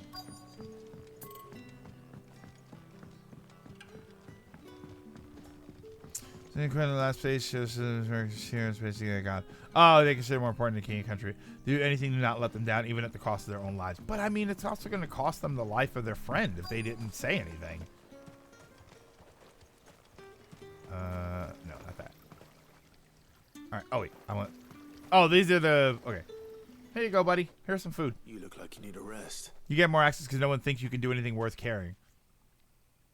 No, but that's my point. But that's still the outcome is still the same. That I am being given more access to the things that I need to do because I'm a bearer. It's so I just find it interesting. Not where anyone might see. Has it always been this bad? Oh, it was worse before the Chamberlain. I'd be dead without him. Me and many others. That's something at least. Yeah, if someone were to tell you no here, it'd be seen as the same as slapping the dame. And if somebody mistreated a bearer back at what's it called, the hideaway or the hideout, you would get in trouble. And there was that other town where if you were mistreating a bearer, you would get in trouble. Like, obviously, I understand what's happening behind the scenes, and I understand what's happening in the story. It's fascinating to me that as we progress through the game, the thing that has been enslaving them is actually the thing that's bringing them safety, and I find that so interesting. Like, I understand why it's happening. I'm just saying it's interesting that it is happening. Hurry up! Yeah, like here's a jerk. This guy's terrible. All right, so we go. Oh, they want us to do it in order then.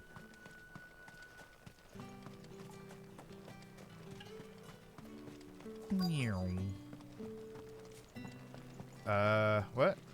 Oh, I hate when they do this. Is it this guy? Here.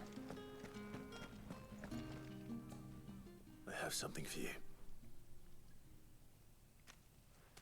Yeah, if you treated a bearer bad at Hideaway, Sid would go full Ramu on your ass. So once again, it's the same exact thing. That in the context of the game and in the context of our experience, being a bearer is actually saving some of these people. From the Chamberlain. And it's giving me more access. It's giving me the ability to go through the game. You need to leave. Now. Please. Okay. Randy, who told you to rest? Stoke those damn flames. Kill him. And you, if you've got a message for me, out with it. If not, return to your post. Brother, do you see the symbol? See, and you say that, right? If you treated a bear bad, or like, if someone were to tell you no here, it'd be seen as the same as slapping a dame. That guy was just mean to me.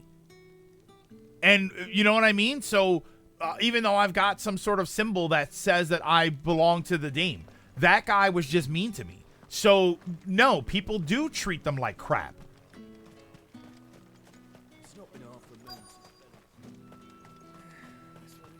All right, well, this is the only one that's left.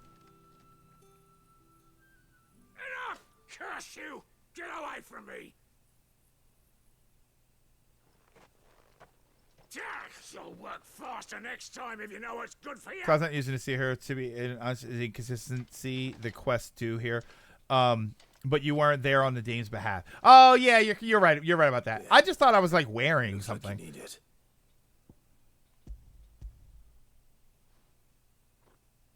Because they made a comment when she gave me the thing that said, now people will talk to me. But alas, my work is far from over. If I don't go now, they'll beat me. Not safely, because they have the risk of dying just because someone is having a bad day. I've wounds to heal and bones to mend. And what of your own hurts?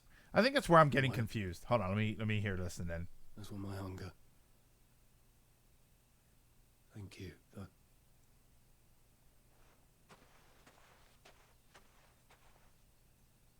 Drover has more regard for Yeah. its cattle than the Empire does its bearers. I think that's just where I'm getting really confused about all of this because like there, and it's not bad. I'm not criticizing the game for it. It's just it's kind of like when you watch something like Game of Thrones and there's a whole bunch of names thrown at you and you don't remember who anybody ever is. It's kind of like that where all right, so the bearers are like the slaves. They're the ones that everybody hates and they treat them like crap. But then sometimes they're good.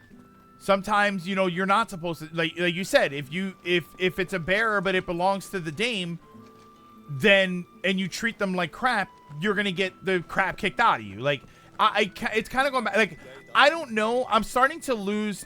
This is again not really a complaint for the game. This is just sort of how I end up in these situations. I'm starting to lose who I'm supposed to like be friends with and who's not friendly. All right. Are you here for business or pleasure? Business, though not my own. The Chamberlain put me to work delivering food. Ah, so he found someone to help him then. Just as well. I hear his friends back at court have been taking a little too much interest in him of late. So he really is a Chamberlain. There was a time when he was the Vale's most illustrious customer. Us girls thought of him as a generous uncle. He was one of the only people We can around here be who very seemed bothered generous by the way the sometimes. Empire treats its bearers. Rare for one in his position. A fact not wasted on the dame. A little nudge from her is all it took, and he became the patron saint of Northreach's starving masses. My sisters and I may have lost an uncle, but bearers are being fed for a change, so we don't grumble. Much. Glad to hear it. Gives you faith, though, doesn't it? To know there are people out there like him. And you, for that matter. It's no wonder the dame's got a soft spot for you. Well, I've got a heart. Okay, never mind. It's okay. I better get going. So listen, my quest is complete, and I've got like an hour or so. You know, are we doing this or what? Thoughts on Sega announcing you? We were talking about that earlier. I think it's fine. I mean, I don't have anything against it. I don't have anything. I don't have any strong feelings one way or the other towards Shadow. I'm just curious to see what else they're gonna do. That's an issue with how the game does this. It wants to have this big thing about racism and stuff, but also Clive needs to be able to interact with people, so we disproportionately get into situations where other bears get killed for. Like you know, they gave me the medallion so that they know that I belong to the dame and I'm supposed to be treated with respect. But because I took the side quest, and I'm talking to people who are, I don't know if they're supposed to be treating me like crap or not, so I'm kind of confused. But then that just kind of throws me into my confusion of sometimes bearers are treated good, sometimes they're not. Sometimes I'm supposed to act like a regular bearer. Sometimes I'm a special bearer, where I get special treatment, and it's just kind of I'm being confused in all of it. I cannot help but notice you bear the moon Yeah, here we go. Stars.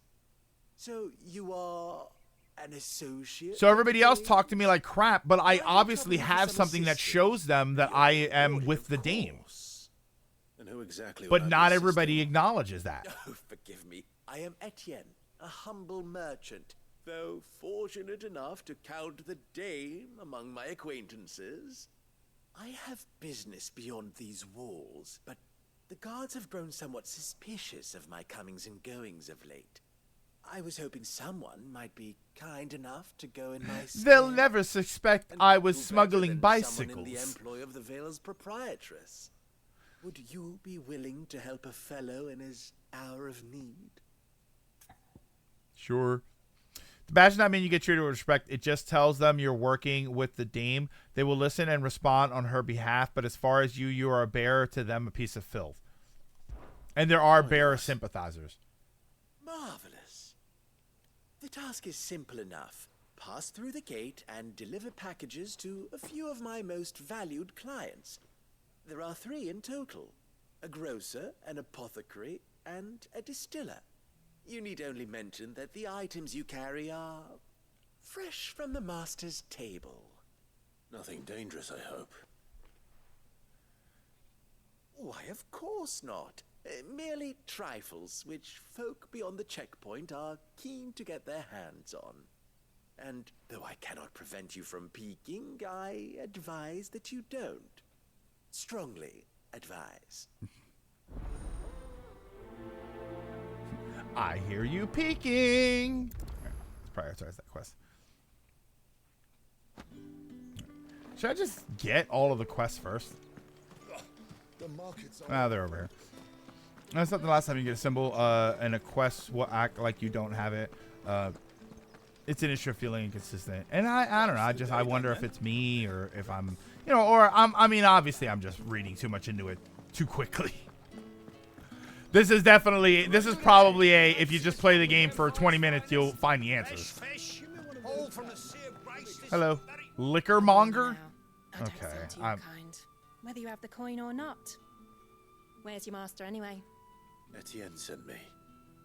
Didn't know he had his own bearer. Business must be booming. All right. Quickly now, before the guards notice. Heavy purse. I should just stand there with it. That isn't a burden off my back. And this is for Etienne. All this for a drink. Not just any drink. The very best. Specially distilled for my most discerning customers. Okay. The guards find that, they'll seize it before you can blink. You keep it well hidden. All right. If Etienne likes it, tell him there's more where that came from. For a price, of course. Of course. See, and then they talk to me like I'm a jerk, right? Like I'm garbage, and then they're very nice and they have pleasantries, and it's just like, what's happening here? Spices from the faraway deserts. That's the other thing. People put on a show to keep up appearances because being a bearer sympathizer can do a lot to ruin a person, and that's part of what I'm having. And again, I'm not complaining about the game. I'm just saying that this is where I'm having. This is where I get confused because I'm just not really sure if I'm supposed to be looking for any signs of this or.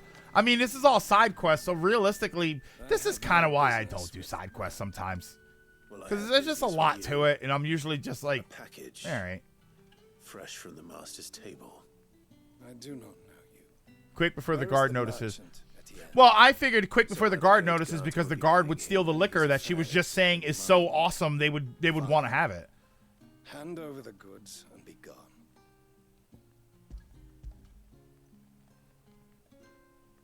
And for the most part, they are. I mean, that's literally what side quests are.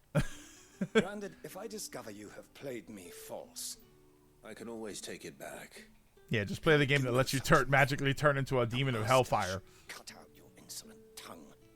Had you been the tool of any other man, I would see you clapped in chains. See, they're like, some people are jerks. He's so mean.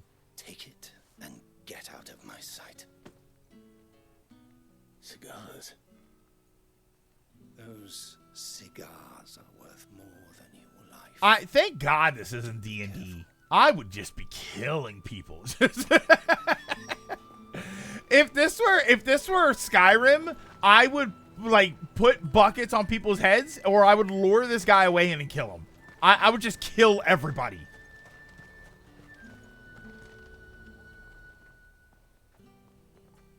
Touch this. This isn't the first time I've seen one of these.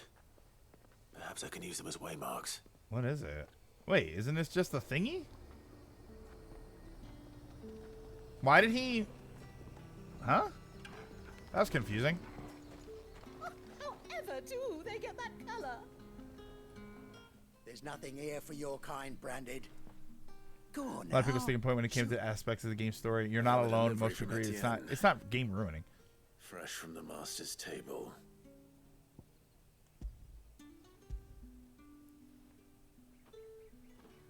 Oh, you need to do the main story till you're in the field. Why didn't you say so? Oh, because I didn't check that one. But I don't ever have to check them. It says it attunes to them. But this here'll make them less so. Once you get near them. For a while, at least. Sorry about the welcome. I meant nothing by it. Yes, you did. You wait right here. I'll kill every one of you. Yeah, you don't have to interact with them in order to get the waypoints. You get near it and it's just there. It just pops up. You can tell Etienne. It's just weird that they had like custom it had like a custom reaction just for that. Just as promised. Oh, I didn't let Clive explain it to you before. I mean, you know, someone has expensive taste. I would let Clive explain things to me. That's not really a problem, but I suppose there's only one way to find out.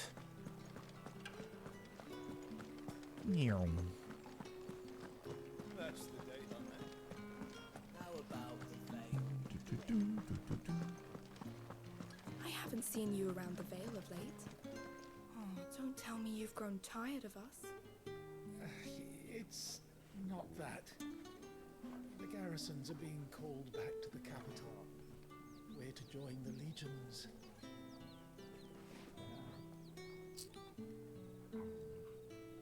Oh, are you guys done? Okay.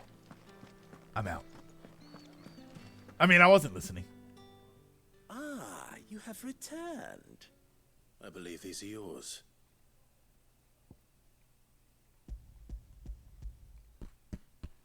I had to click that 3 times? What a waste. Delightful. God. The dame will be pleased. This is 2 seconds of my life I'll never get back. And would you be pleased to learn what you had to exchange for those items? You mean the crystals? No need to be coy, my boy. Why not just tell me in the first place? An honest man wears deception like shackles about his ankles. I couldn't risk you stumbling under the gaze of the guards. After all, we both know the punishment for dealing in unsanctioned crystals, even such morsels as I provide. And if you don't know what this day's work may have cost you, then, well, I dare say you'll sleep all the better for it. Despite the risk, our friends beyond the wall gladly give their finest and most treasured wares for the paltry crumbs I trade in. I didn't realize crystals were so scarce here. As scarce as chocobo teeth, hence the thriving But chocobo market don't have. for even Oh, the scantest okay. fragments. Do you think it vulgar that I profit from the hardship of others? I think you're doing what you believe is necessary. Yeah, indeed. And That I don't sounded doubt like the a dame compliment, would but agree. A reward for a job well done. I have the goods I was commissioned to gather, and the guards are none the wiser. I thank you, as will our mutual friend when she hears of how you have aided me. Good? Okay. It's like the little cutscene in 6 when Locke and Edgar see Terra do magic. If you don't use magic in the fight when you escape the castle, they just do the whole song and dance later. I wonder how long you can go in that game without using magic and without them seeing it. Like, what if you don't ever use magic with her? I wonder, like imagine they don't see magic until much later. Did one of them get on this? Another one of the dame's pets. Why wasn't she? So I'm gonna do this. It's not been half a minute since Bella's at all. Final Fantasy 6 no magic run. Heard the bones fell favourably. Hello. I'm looking for a man with a scar over his eye. Looking for a man? Does this look like a brothel, Branded? Fuck off. Hold your tongue. He wears the dame's brooch. One word from him and the Vale's doors will be barred to us for good. You can hold it off until the next boss There's fight. only one man in the garrison with a dodgy eye. His name's Yannick. I haven't seen him around lately, though. On account of him being in war. Yeah, Yannick left a few days back. Said he had dealings with a merchant. Yannick. The dame. Sounds familiar. That last side quest is just a fight. Village on the road to Oriflamme. I should let Isabel know where I'm headed. So, like, if I just do it, I'll just get into a fight? Or, I mean, is it worth doing?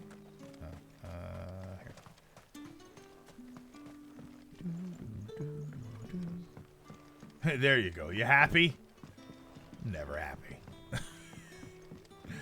It's just a fight side quest. Okay, I don't worry about it. It's kind of funny. See, man, now I don't want to worry about it.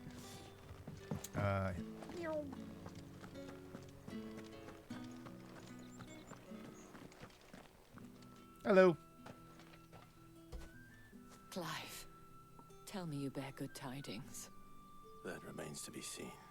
That was the guy that yelled at. Oh, that guy. Oh, I get to beat him up? Oh, why didn't you say just lead with that? Wait, I gotta go beat that guy up. Oh, Tatienne, you could have told me. This Yeah, Yannick, everybody could have told you. the soldiers I spoke to believe he's in the village of Moor. According to them, he claimed to have some business with a merchant there. Though that wouldn't explain his continued absence. And you plan on traveling to Moor to ascertain the truth? Isn't that what you want? Well, if it's on the way. Oh, it is, but I fear sending you there may cause more harm than good. The people of Moor are rather set in their ways. You'll find they have little love for bearers. Oh, yeah, not like here, where everybody's super welcoming. Constabulary. There is a man in Moor who owes me a favor. More than one, in fact. His name is Bertrand, and he works at the stables. Tell him I sent you. I shall return as soon as I find something. Yeah, I don't want to alarm you, but they don't like bearers there. Like, yeah, they're not really fond of them here. I don't know where you think you live, but it ain't here. Yeah, wait, I get to beat this guy up? Come on. Sergeant's got it in for us two. Oh, wait, that's a different guy. Where's your commanding officer? Oh, I thought this was the guy with the male pattern baldness that was getting healed. Soldiers. Hey, you lost or something? Sorry, but the Imperial Guard's got no use for your kind. The infantry always needs more bodies, though. I'm just passing through. I don't bloody believe it. The bastard's wearing the moon and stars. That'll be why he's strutting about like he owns the place. The game sometimes gets so laughed when we dark my offered her phone our brightness protection. dims. Well, I can't help This it. prick's really worth a couple of the Emperor's finest. I dare say there's ways of finding out. How about it, Branded? Care to show us how you earned that brooch? I'd rather not. Oh, no doubt. Only chivalrous souls that we are. Robin and I need to know the dame's being... Look at GTA characters in suits of armor. Fine. Okay. Fine. If it'll put your mind at ease. Oh, and just so you know, I won't be holding back. I suggest you don't either. Okay. Take a moment to get ready if you need it. Wouldn't want you whining about an unfair fight. Is it just him? Prioritize quest. It's right here.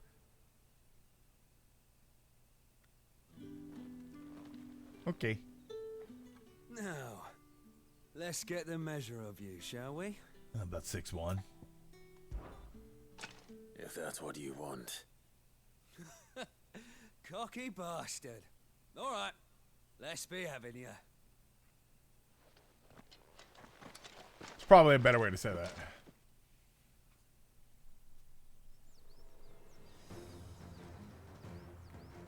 Oh, and when you go crying to your mistress, tell her it was Leon who gave you the pounding. Okay, they're not really subtle with the jokes here, huh? All the dirty tricks you want, Brandon. All right, so you know one end of a blade.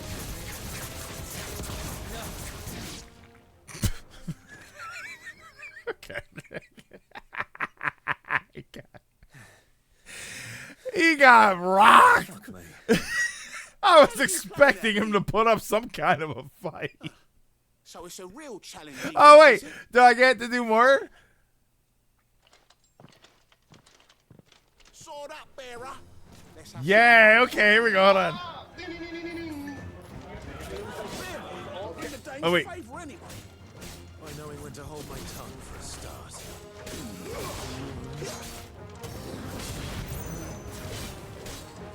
You've got potential. I give you that. That's enough. I mean, that wasn't as good as the first one. Oh man. The first one was way better. Just, I wasn't expecting 2 fights, so he just went off on him. Gregor's gas. The bastard didn't even break a sweat. The dame's man or no, he's still a Branded. Best hope the sergeant never hears about this. Yeah, not after the bollocking he gave us for missing drills. Might be the old sod had a point. I'll leave you to it. Yeah, good bloody riddance. At least we know the dame's in safe hands, I suppose. Do us a favour. If you have to tell the dame about this, tell her we got a good few hits in, eh? Buddy, I'd be doing you a favor if I said you got 1 hit in. You didn't get a good look at me, let alone hit me. All right, let's get out of here. All right, so wait. Oh, I keep doing that. It's not select. It's this thing. So I just I go this way, right?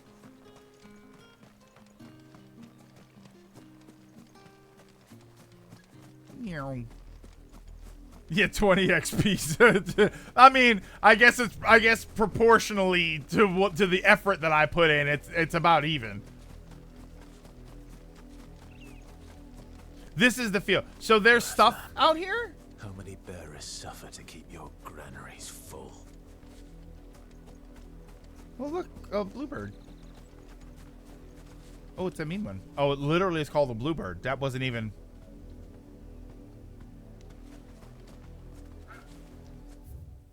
oh, they're up there. Okay. I mean, I feel like I don't want to fight that thing. It looks cool. Yeah, everybody's saying do the ones out here, so.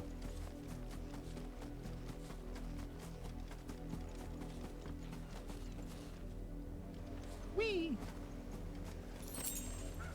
It's no red chocobo. You can take. I don't know, but it looks cool. I don't want to fight it. Wait, are those 2 chocobos up on a hill? Look at them. They're so picturesque. Oh, wait. Is that what I'm looking for? Those. Okay. These are some of the more lore-dense side. So, wait. Should I do these now? Because it's 534. The only thing you see is XP. It's really all I care about. Oh, they're short. They're short. You, Branded. Okay. Now. Hi. You're late. What kept you? Late for what? They're not long, yeah. Did they tell you nothing? No. A wild beast is savaging my boy. Well, don't just stand there gawping. Rescue him. All right. Where is he? My. I see they've sent me a Branded with a spine for a change. He's over that way, towards the coast. Go and see that you kill the beast. I'm confused. Do you want me to save the beast or kill the beast?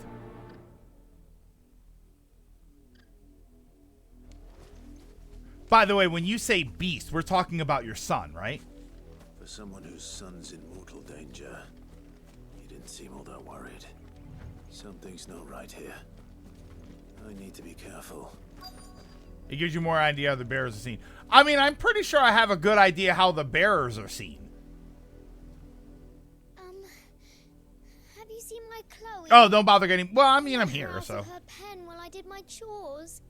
But she hasn't come back yet. I think she's lost. Please, can you help me look for her?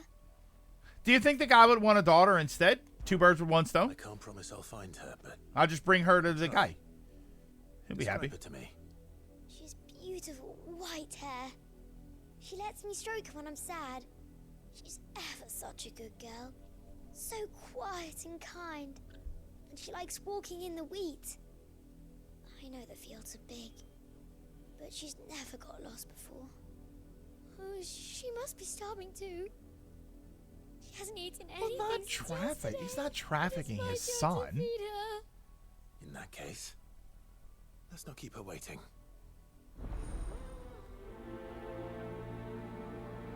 She doesn't have any money? Why am I even doing this? That's a lot of field to search. With a little Oh wait, so where am I going? I'm looking for there. Wait, is that where I'm going?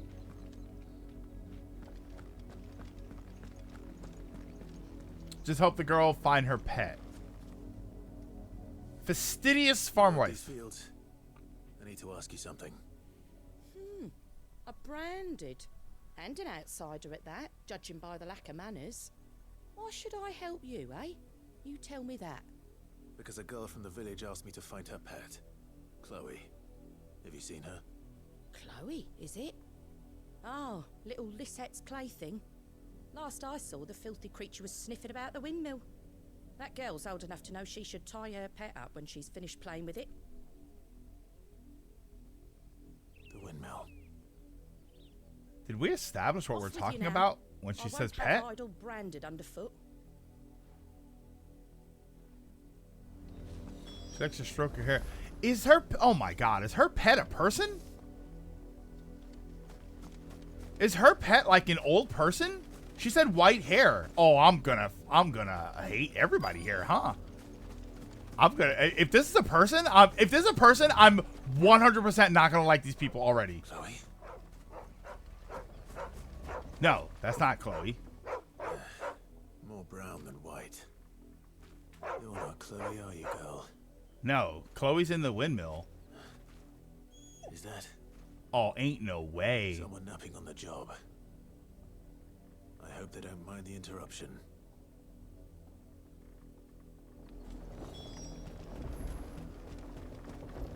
Wow. High-res dog model. The crystal's curse. Chloe, I was calling you. Didn't you hear me? But not old. Get up now. You've slept long enough. It's time to go home. Chloe? How I would be a murder hobo all day. I would just constantly kill. I would be the enemy of everybody. I would just constantly be killing people. None of the other Chloes had pretty hair. It could be months before Dad gives me another one. I have to wait until they're too tired to work anymore. Is that all she was to you? God, kill her, bro. Just stab. You really not care that she's dead? She's not dead. She's a rock. That? The crystal's curse? That's just how she died. And now she's gone forever. Giving another bearer her name won't change that. No, don't say that. It's true. And without that brand, she would have been just another girl. Somebody's daughter. Just like you. Kill her. Dad said bearers don't have parents. They do. Oh. Parents that give them away. They don't even, they tell them. So this isn't like we think that they're not real people. They literally tell them they're not real people. Remember that. And remember her.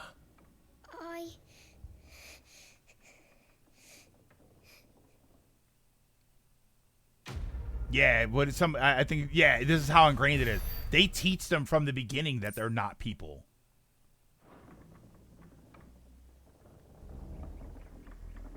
You should kill her anyway. I think just to be safe. It's people have aspect. This stuff happens over and over, but the game is like, but you still want to save, not hurt. Yeah, it's. If this were something like D&D or Baldur's Gate, I would just be a murder hobo. I would just kill people all day long. Like right now, let's say I got far enough in this to find out, oh, this is what they taught the daughter. I would say, you know what I would say in this situation? Yeah, okay, that's not her fault. That's how they're trained. I would go in and kill her parents. It's just immediately.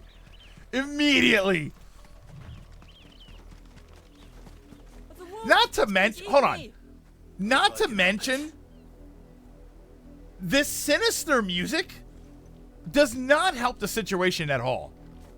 I don't feel better about all of this with this sort of, I mean, it's not even music. It's, right? This sort of droning thing. I'd be Dark Urge. Just stay back. I'll deal with this. There, boy. Over here. You know what to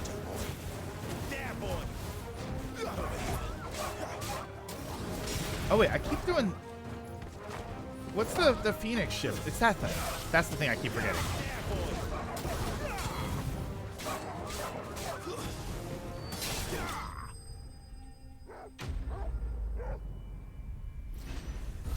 Does people not wanting to do side quests anymore because why would I help it? Yeah, I don't want to help these people.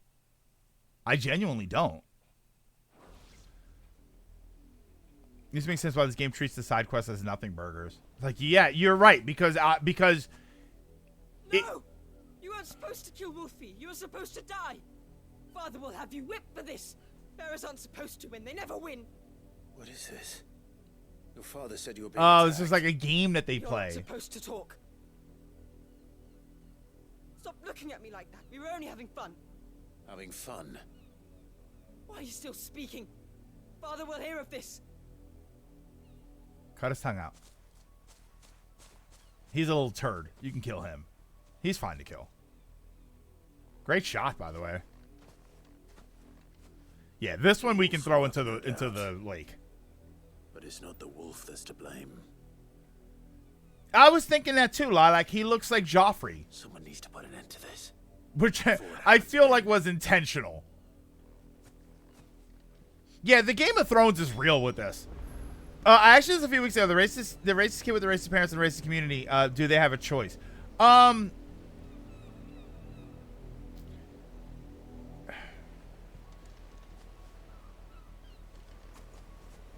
It depends.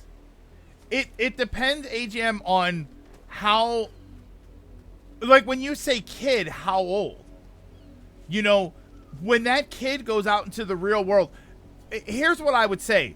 Does the kid ever experience a moment where they realize that that's incorrect? That what they're being taught was wrong? Because, yeah, you're right. It's not, it's tough to, I mean, it's still morally incorrect. It's still wrong. But it's tough because that's all they were ever taught. Yeah, as old as the two kids are you just met in this game. So, that, the boy, for instance, was now it's kind of like it's starting to become his fault because he was confronted with what it's not supposed to be. Like the little girl, she seemed like she was sort of turning over a leaf. She kind of, you know, to an extent, she understood what was happening, and she started to understand why it was wrong. I mean, it's tough because as kids, you trust that what your parents are telling you is right. But at some point, they need to be confronted with the fact that they're wrong. Maybe, okay, maybe like the little girl from before, maybe you don't kill her immediately. But she does need to be explained. It does need to be explained to her that it's wrong. And then she can start making a choice. How dare you frighten my son? You slaughter his poor pet and then have the gall to return, head held high. Kill him. That wolf. See, like the guy should die, and then you kill the kid because he's gonna grow up hating Brandon. You are the entertainment, nothing more, and we are most certainly not. But yeah, I understand. It's exactly right. I understand why. You'll pay for what you've done. See, I told you, he talks too much. It's not right. I understand why they set it up so that you don't want to do the side. Like I don't want to do the side quest. Are you? Not here anyway. If I was back at the hideaway or whatever, I would want Sins to. of the slave are the sins of the master. Go, summon the unlucky wretch you answer to. Ooh, wait a minute. Wait a minute. If I say the dame, he's going to shut up. If I say me, he's going to catch an attitude and I might be able to kill him. Ooh. I know I'm supposed to be putting on a front here. I know I'm not supposed to be sticking my... I'm not supposed to stick out here, but... Ooh. Kind of want to. I have to. That unlucky wretch would be me. I'm my own master. I'm beholden to no one, and I take orders from no one. Lies! Do you think I cannot see that brand on your face? Shut your mouth and listen. Yeah, buddy. Those you killed, they were people. They felt fear and pain, just as you do. And unless you wish to share in their suffering, you would do well to remember we are not your playthings. Father, he's scaring me. How dare you threaten us? Just kill him, Clive. Dare you? Can't we just buy another hound? A bigger one, a better one. Of course, my son. I'll have the villagers fetch us another. With jaws powerful enough to nip this Branded's head clean off his shoulders. Let me kill him. If this were Mass Effect, they would let me kill him. I'm just saying. I'm wasting my time. But I can't just leave those bearers lying out there. They deserve a proper burial. That much I can do at least. Yeah, I think that's what hurts the most is that you can't. You're locked into what the game tells you to do. So I can't do that stuff. That's why I said, like, if this was D&D or like Baldur's Gate, tell me this. In Baldur's Gate, would they let me kill him? Would I have that option?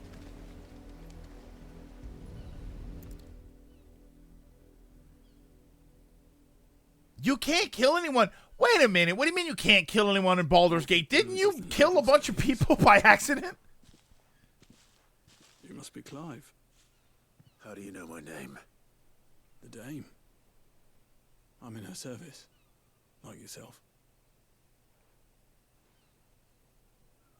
And totally not entire villages. Burying the dead. Is that what you're here to do? The mistress has me see to it that none are left to the crows. Since you're here, can you give me a hand? Sure. Badly. Everybody's hair is breezy. I like it. To rest. I think you're going to play Fallout New Vegas. Skyrim, I think you can do it, right? Skyrim, you can kill everybody.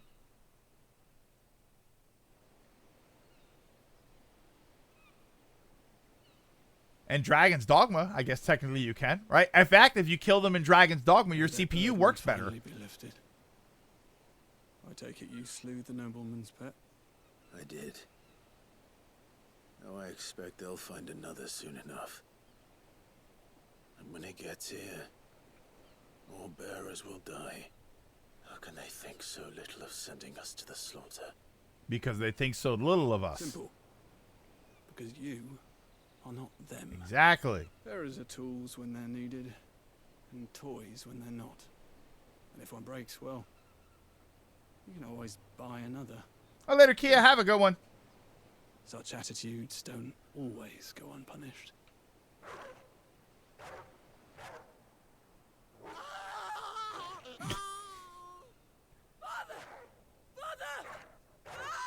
Hey, there we go. Hey, all right. Of course not. I didn't do anything. The dog did it. It's in their nature. Invite one into your home, he's gonna tear your throat out eventually. Same with bearers. Fed or not, they don't lack for fangs. What will folk do when they bite back, I wonder? That's what I'm waiting for. Realm's less two murderous bastards, and I won't mourn the loss. Here. For their help. You don't have to. Take it. You never know. Our paths may cross again. I kind of hope they do. Hey, I don't know your name, buddy, but I like you.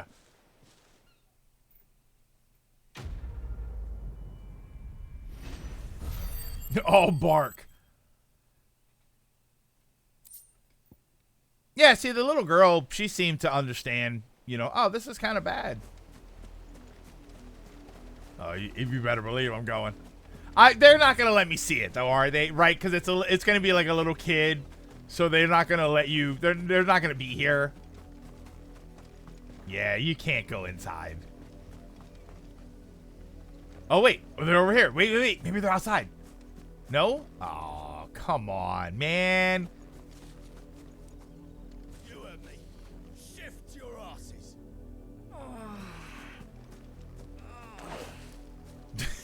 Come on. No, let me do this.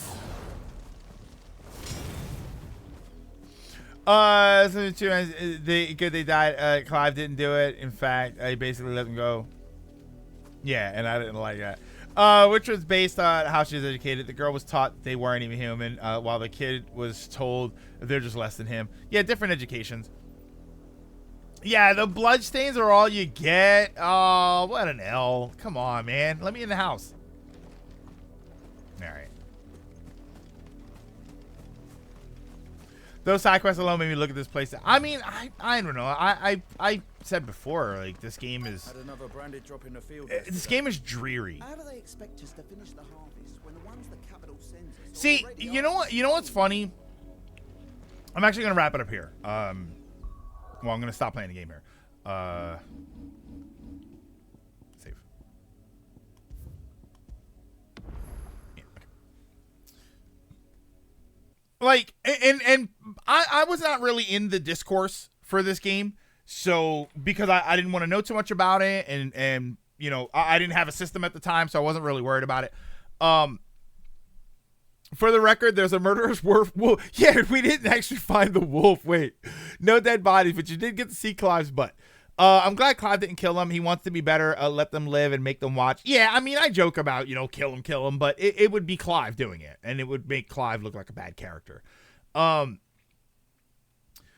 didn't really pay attention to the Discord of this game. You know, obviously outside of it's not really Final Fantasy because it's action-based. I feel like it's not Final Fantasy because I think tonally this game is way different than any Final Fantasy game. I don't think there's been a Final Fantasy game that is anywhere even remotely near this dark outside of maybe Tactics. And that's the original Tactics.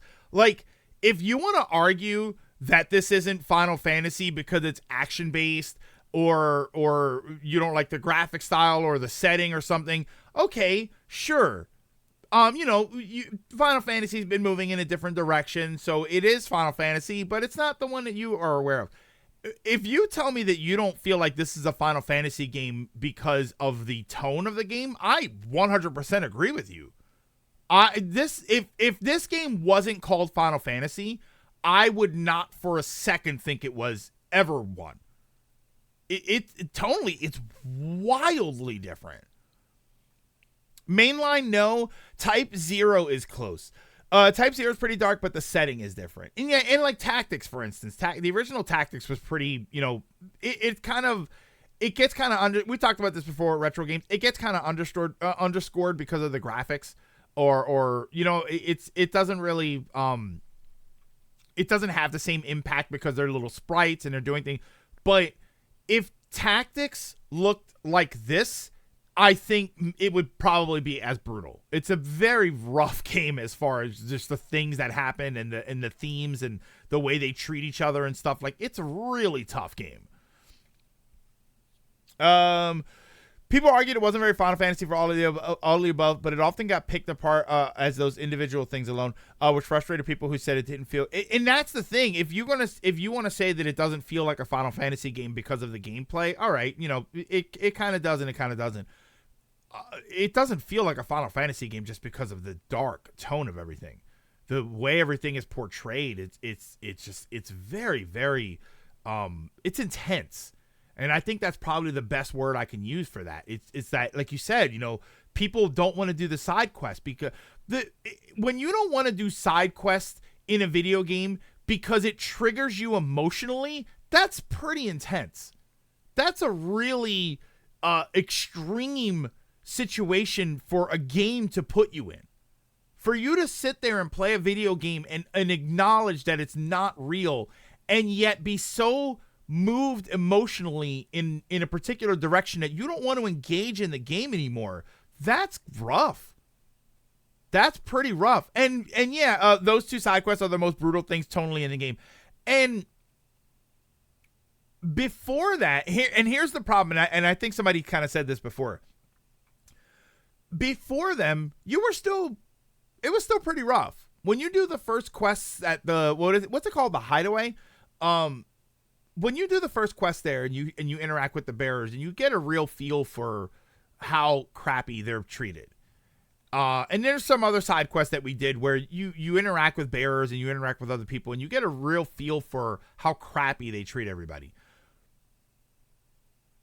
When you do these, it's so much worse. And now, as I move forward and I see more quests where they treat bearers like crap, I'm going to keep thinking about this. I'm going to keep thinking about the fact that, okay, in this side quest, they threw food in the bearer's face. Awful, but probably not the worst thing ever. But then I'm going to think about, well, they're not the worst thing ever, but these are the kind of people that become that. And who's to say that they're not that person? We're just not dealing with them right at this moment. Like, it does kind of affect your perception of the rest of the game and the rest of the people, which is fine because I do think that that's, and I'm not saying that as a criticism of the game. It's tonally, it's wildly different from a Final Fantasy game, but it does make you want to play it in a sense. It depends. Like, I am motivated to play. I think I told this story before with Max Payne, where in the first Max Payne game, I was so angry about what happens in the beginning of the game that I wanted to play the game because I wanted to kill the people that were responsible. Like, it's a very, if you've never seen the opening for Max Payne, it's a very brutal opening. And that made me want to play the game. It literally made me want to play the game because I wanted to kill everybody who was responsible. And I played it, and I did. I beat that whole game. I actually played that game a couple of times. It's a very good game. This is kind of like that. It's like, tonally, it's a very harsh environment for you to want to experience. But as a result, I kind of want to, I want to play it. I want to make these people suffer. And I hope that there's a moment where there's an uprising, right? Like he said, the bearers have teeth. Who knows what it's going to look like when they fight back? I can't wait to see that because the bearers all have magical powers. And if they start working together, they're going to annihilate everybody. The thing is, they said in interviews that was the idea. They wanted the side quest to impact your thoughts on the world and the people to make you think more. And for me, that's why I went to do all the side quests. It was for the world views, the lore, and it really shapes a lot of the world around you. So it's kind of working. Devin says it's not very Final Fantasy for these things, and then they got told, well, you just don't like the combat. It's like, no. Yeah, tonally, it's different. And I would, Dragon, in that case, I would argue that maybe just they weren't explaining it right. Because that's my thing. Like, if somebody were to say, how does it feel? I would say it doesn't really feel like a Final Fantasy game. And then someone would say, well, you just don't like the combat. And I'd say, no, I would say that tonally, it's just wildly different. And I would go through that whole conversation. That's a trick. They start playish. So you do more, and then you hit this, and you go, oh God, what's next? And you start to avoid them outright. Yeah, and like, it's funny because I can see both views. I can see the view where you want to do it more because here's the thing. I also did help somebody. I theoretically I saved the next bearers that would have been killed by the wolf or the dog or whatever. Maybe I did something good by showing that little girl a different worldview, so there. And then other side quests, obviously I was, right before I did a side quest where I fed these two bears and I was very nice to them. And I did a very positive thing. So I don't want to avoid the side quest because I don't want to miss out on all of the positive stuff that I can do. But then I also don't want to do the side quest because I don't want to experience more of this. And I kind of already know everything that I need to know. If you tell me that you don't like bearers, I'm going to treat you like these people, where I think you're the worst person in the world. Usually when those arguments come up and someone say you don't like the combat, the other person doesn't explain. Yeah, exactly. That's the thing. Is like, and that's why I say like that comes down to that comes down to just the ability to discuss the problem. It's like, oh, you don't like the combat. And then the other person says, no, it just doesn't feel like Final Fantasy. All right, well, explain it. Why, what is it? Is it, and some people just can't. Some people don't understand. They don't know how to, and I don't say this to be like cocky or anything. It's just, some people don't know how to talk about video games the way we talk about video games. You know, they don't understand what it is they don't like. It's just something they don't like. Yeah, and there are a lot of positive side quests too. My point was they would say all the reasons and be told that reason doesn't count. So they list the reasons and keep getting told they don't count. Yeah, see, I don't know. I would absolutely disagree with that. My point is they do explain and get told you're wrong. Yeah, they don't. Some people don't articulate it very well. And Dragon's right. Sometimes you do articulate it and people just say, well, no, you're wrong.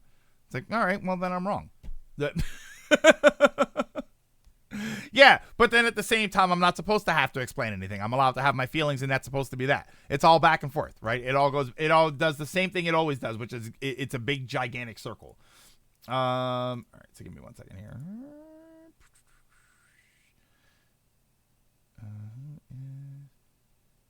Oh, wait, I'm going to send you there.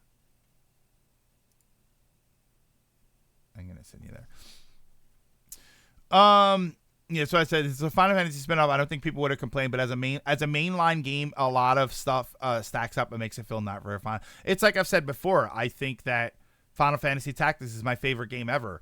And if Final Fantasy Tactics was Final Fantasy VIII, people would have been right. They would have been right to say that this doesn't feel like Final Fantasy. It was a strategy game. It was tonally very different. Everything about it was different. They would have been right to say it doesn't feel like Final Fantasy. Doesn't mean it's a bad game. It just probably doesn't feel like Final Fantasy.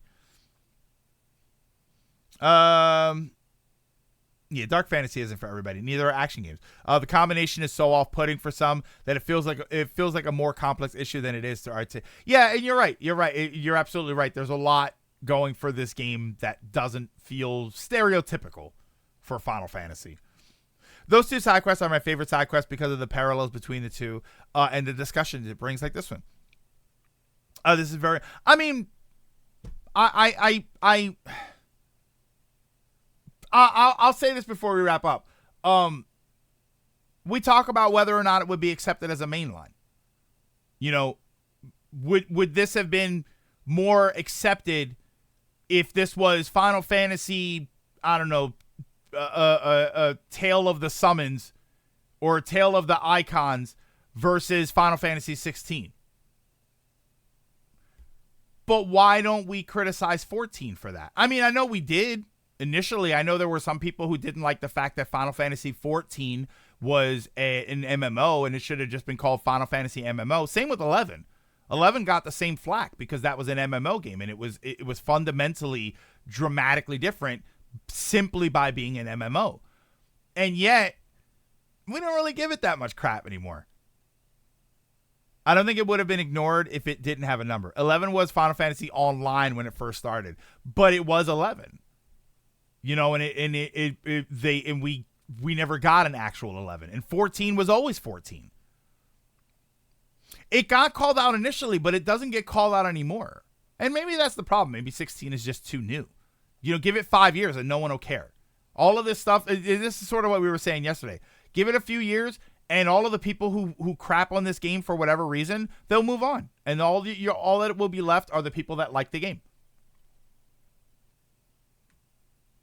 It later became 11 because it was well received. Oh, see, like I only ever saw it here as Final Fantasy 11. I never saw it as anything else. 14 was 14 because of 11's success, so they knew MMOs can fit a mainline. Yeah, and people did complain about that in the beginning, but at the same time, it was like, all right, give us some time. The people who hated it moved on, and the people who cared about it, they stayed. Give it 5 years and 16 will probably be. Yeah, so and Ronan, and the funny thing is, it already is. You know, wasn't it near contention for Game of the Year or you know, it got award, like it was in the running for awards and stuff. So some people think it's very good. Like a lot of people, I think it's very good. I think it's incredible. So it's not even like as a game. This is definitely a case of as a game, it's fantastic. As a Final Fantasy numbered game, I think that's where people are kind of complaining about it. Yeah, I think this game is awesome. Sucks that I only play it 2 hours a day, 3 days a week. Yeah, and yeah, all the people that hate 16 have moved on to Rebirth, so that's okay.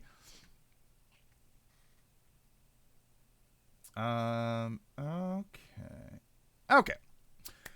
But that is going to do it for today. So thank you, everybody, for stopping in and for hanging out. I very, very much appreciate it. Tomorrow we have off, so we will be back on Thursday. I for the most part, I think we should have off. There's a very small chance I will stream tomorrow, but that's kind of unlikely. Back from softball, what I missed. You missed very significant side quests that sparked a very interesting discussion. But yeah, so most likely we'll be back on Thursday. Well, just in the sense that we probably may or may not stream tomorrow, but that's less likely. So more than likely to be Thursday that we come back. And we'll come back to Final Fantasy 16. We're gonna be playing more of this. Before we go, can I say one thing? Okay. Performance in the single digits, more polygons in a single plant pot than 2 bees left butt cheek, no content, confusing. Oh, you're talking about 1.0? Lilac, is that what you're talking about? That's just people saying it doesn't feel very Final Fantasy get thrown in, so you hate it. I don't know, but then are they saying that they hate it, or are they just saying it doesn't feel very fun? Because let's be honest, Dragoon, some people are saying it doesn't feel very Final Fantasy, so I hate it. That's the thing, is you're right that some people that don't hate the game are being lumped in, but they're being lumped in because some people are doing that. Some people are saying it doesn't feel very Final Fantasy, so this sucks. There are people that do that. Yeah, most didn't say it's bad. Well, Lilac's not saying anything. Lilac, you're supposed to say something. And come on, Lilac, I give you 5 seconds to say something. You said you want to say one thing.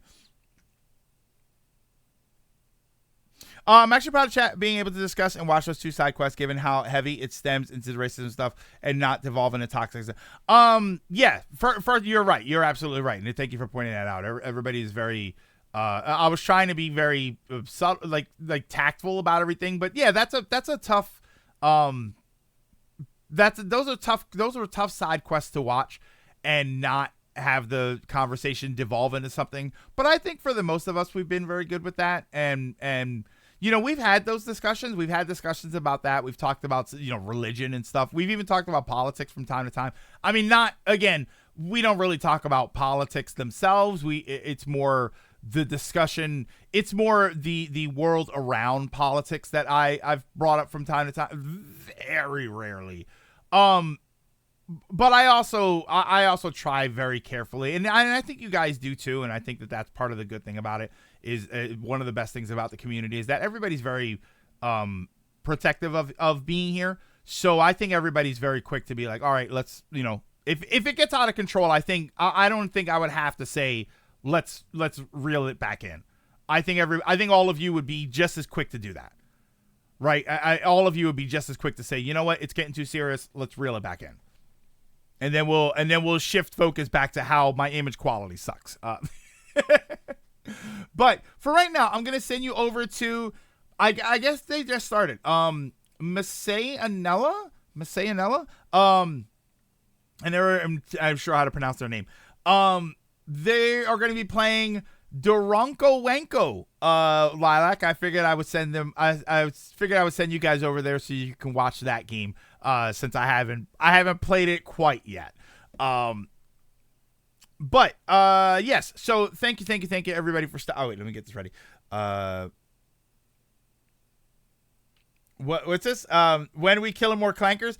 Not yet, obviously not yet, but let's see. I'll try and do it. Maybe off stream tomorrow. Maybe off stream tomorrow I'll play, because right now I'm gonna sit down and play what's it called? Unicorn Overlord. Right, there we go. But thank you everybody for stopping in, for hanging out. Don't forget to drink your mask. Don't forget to drink your mask. Wear your water. Social distance whenever possible. Take care of yourselves. Take care of each other. And I will see you all Thursday.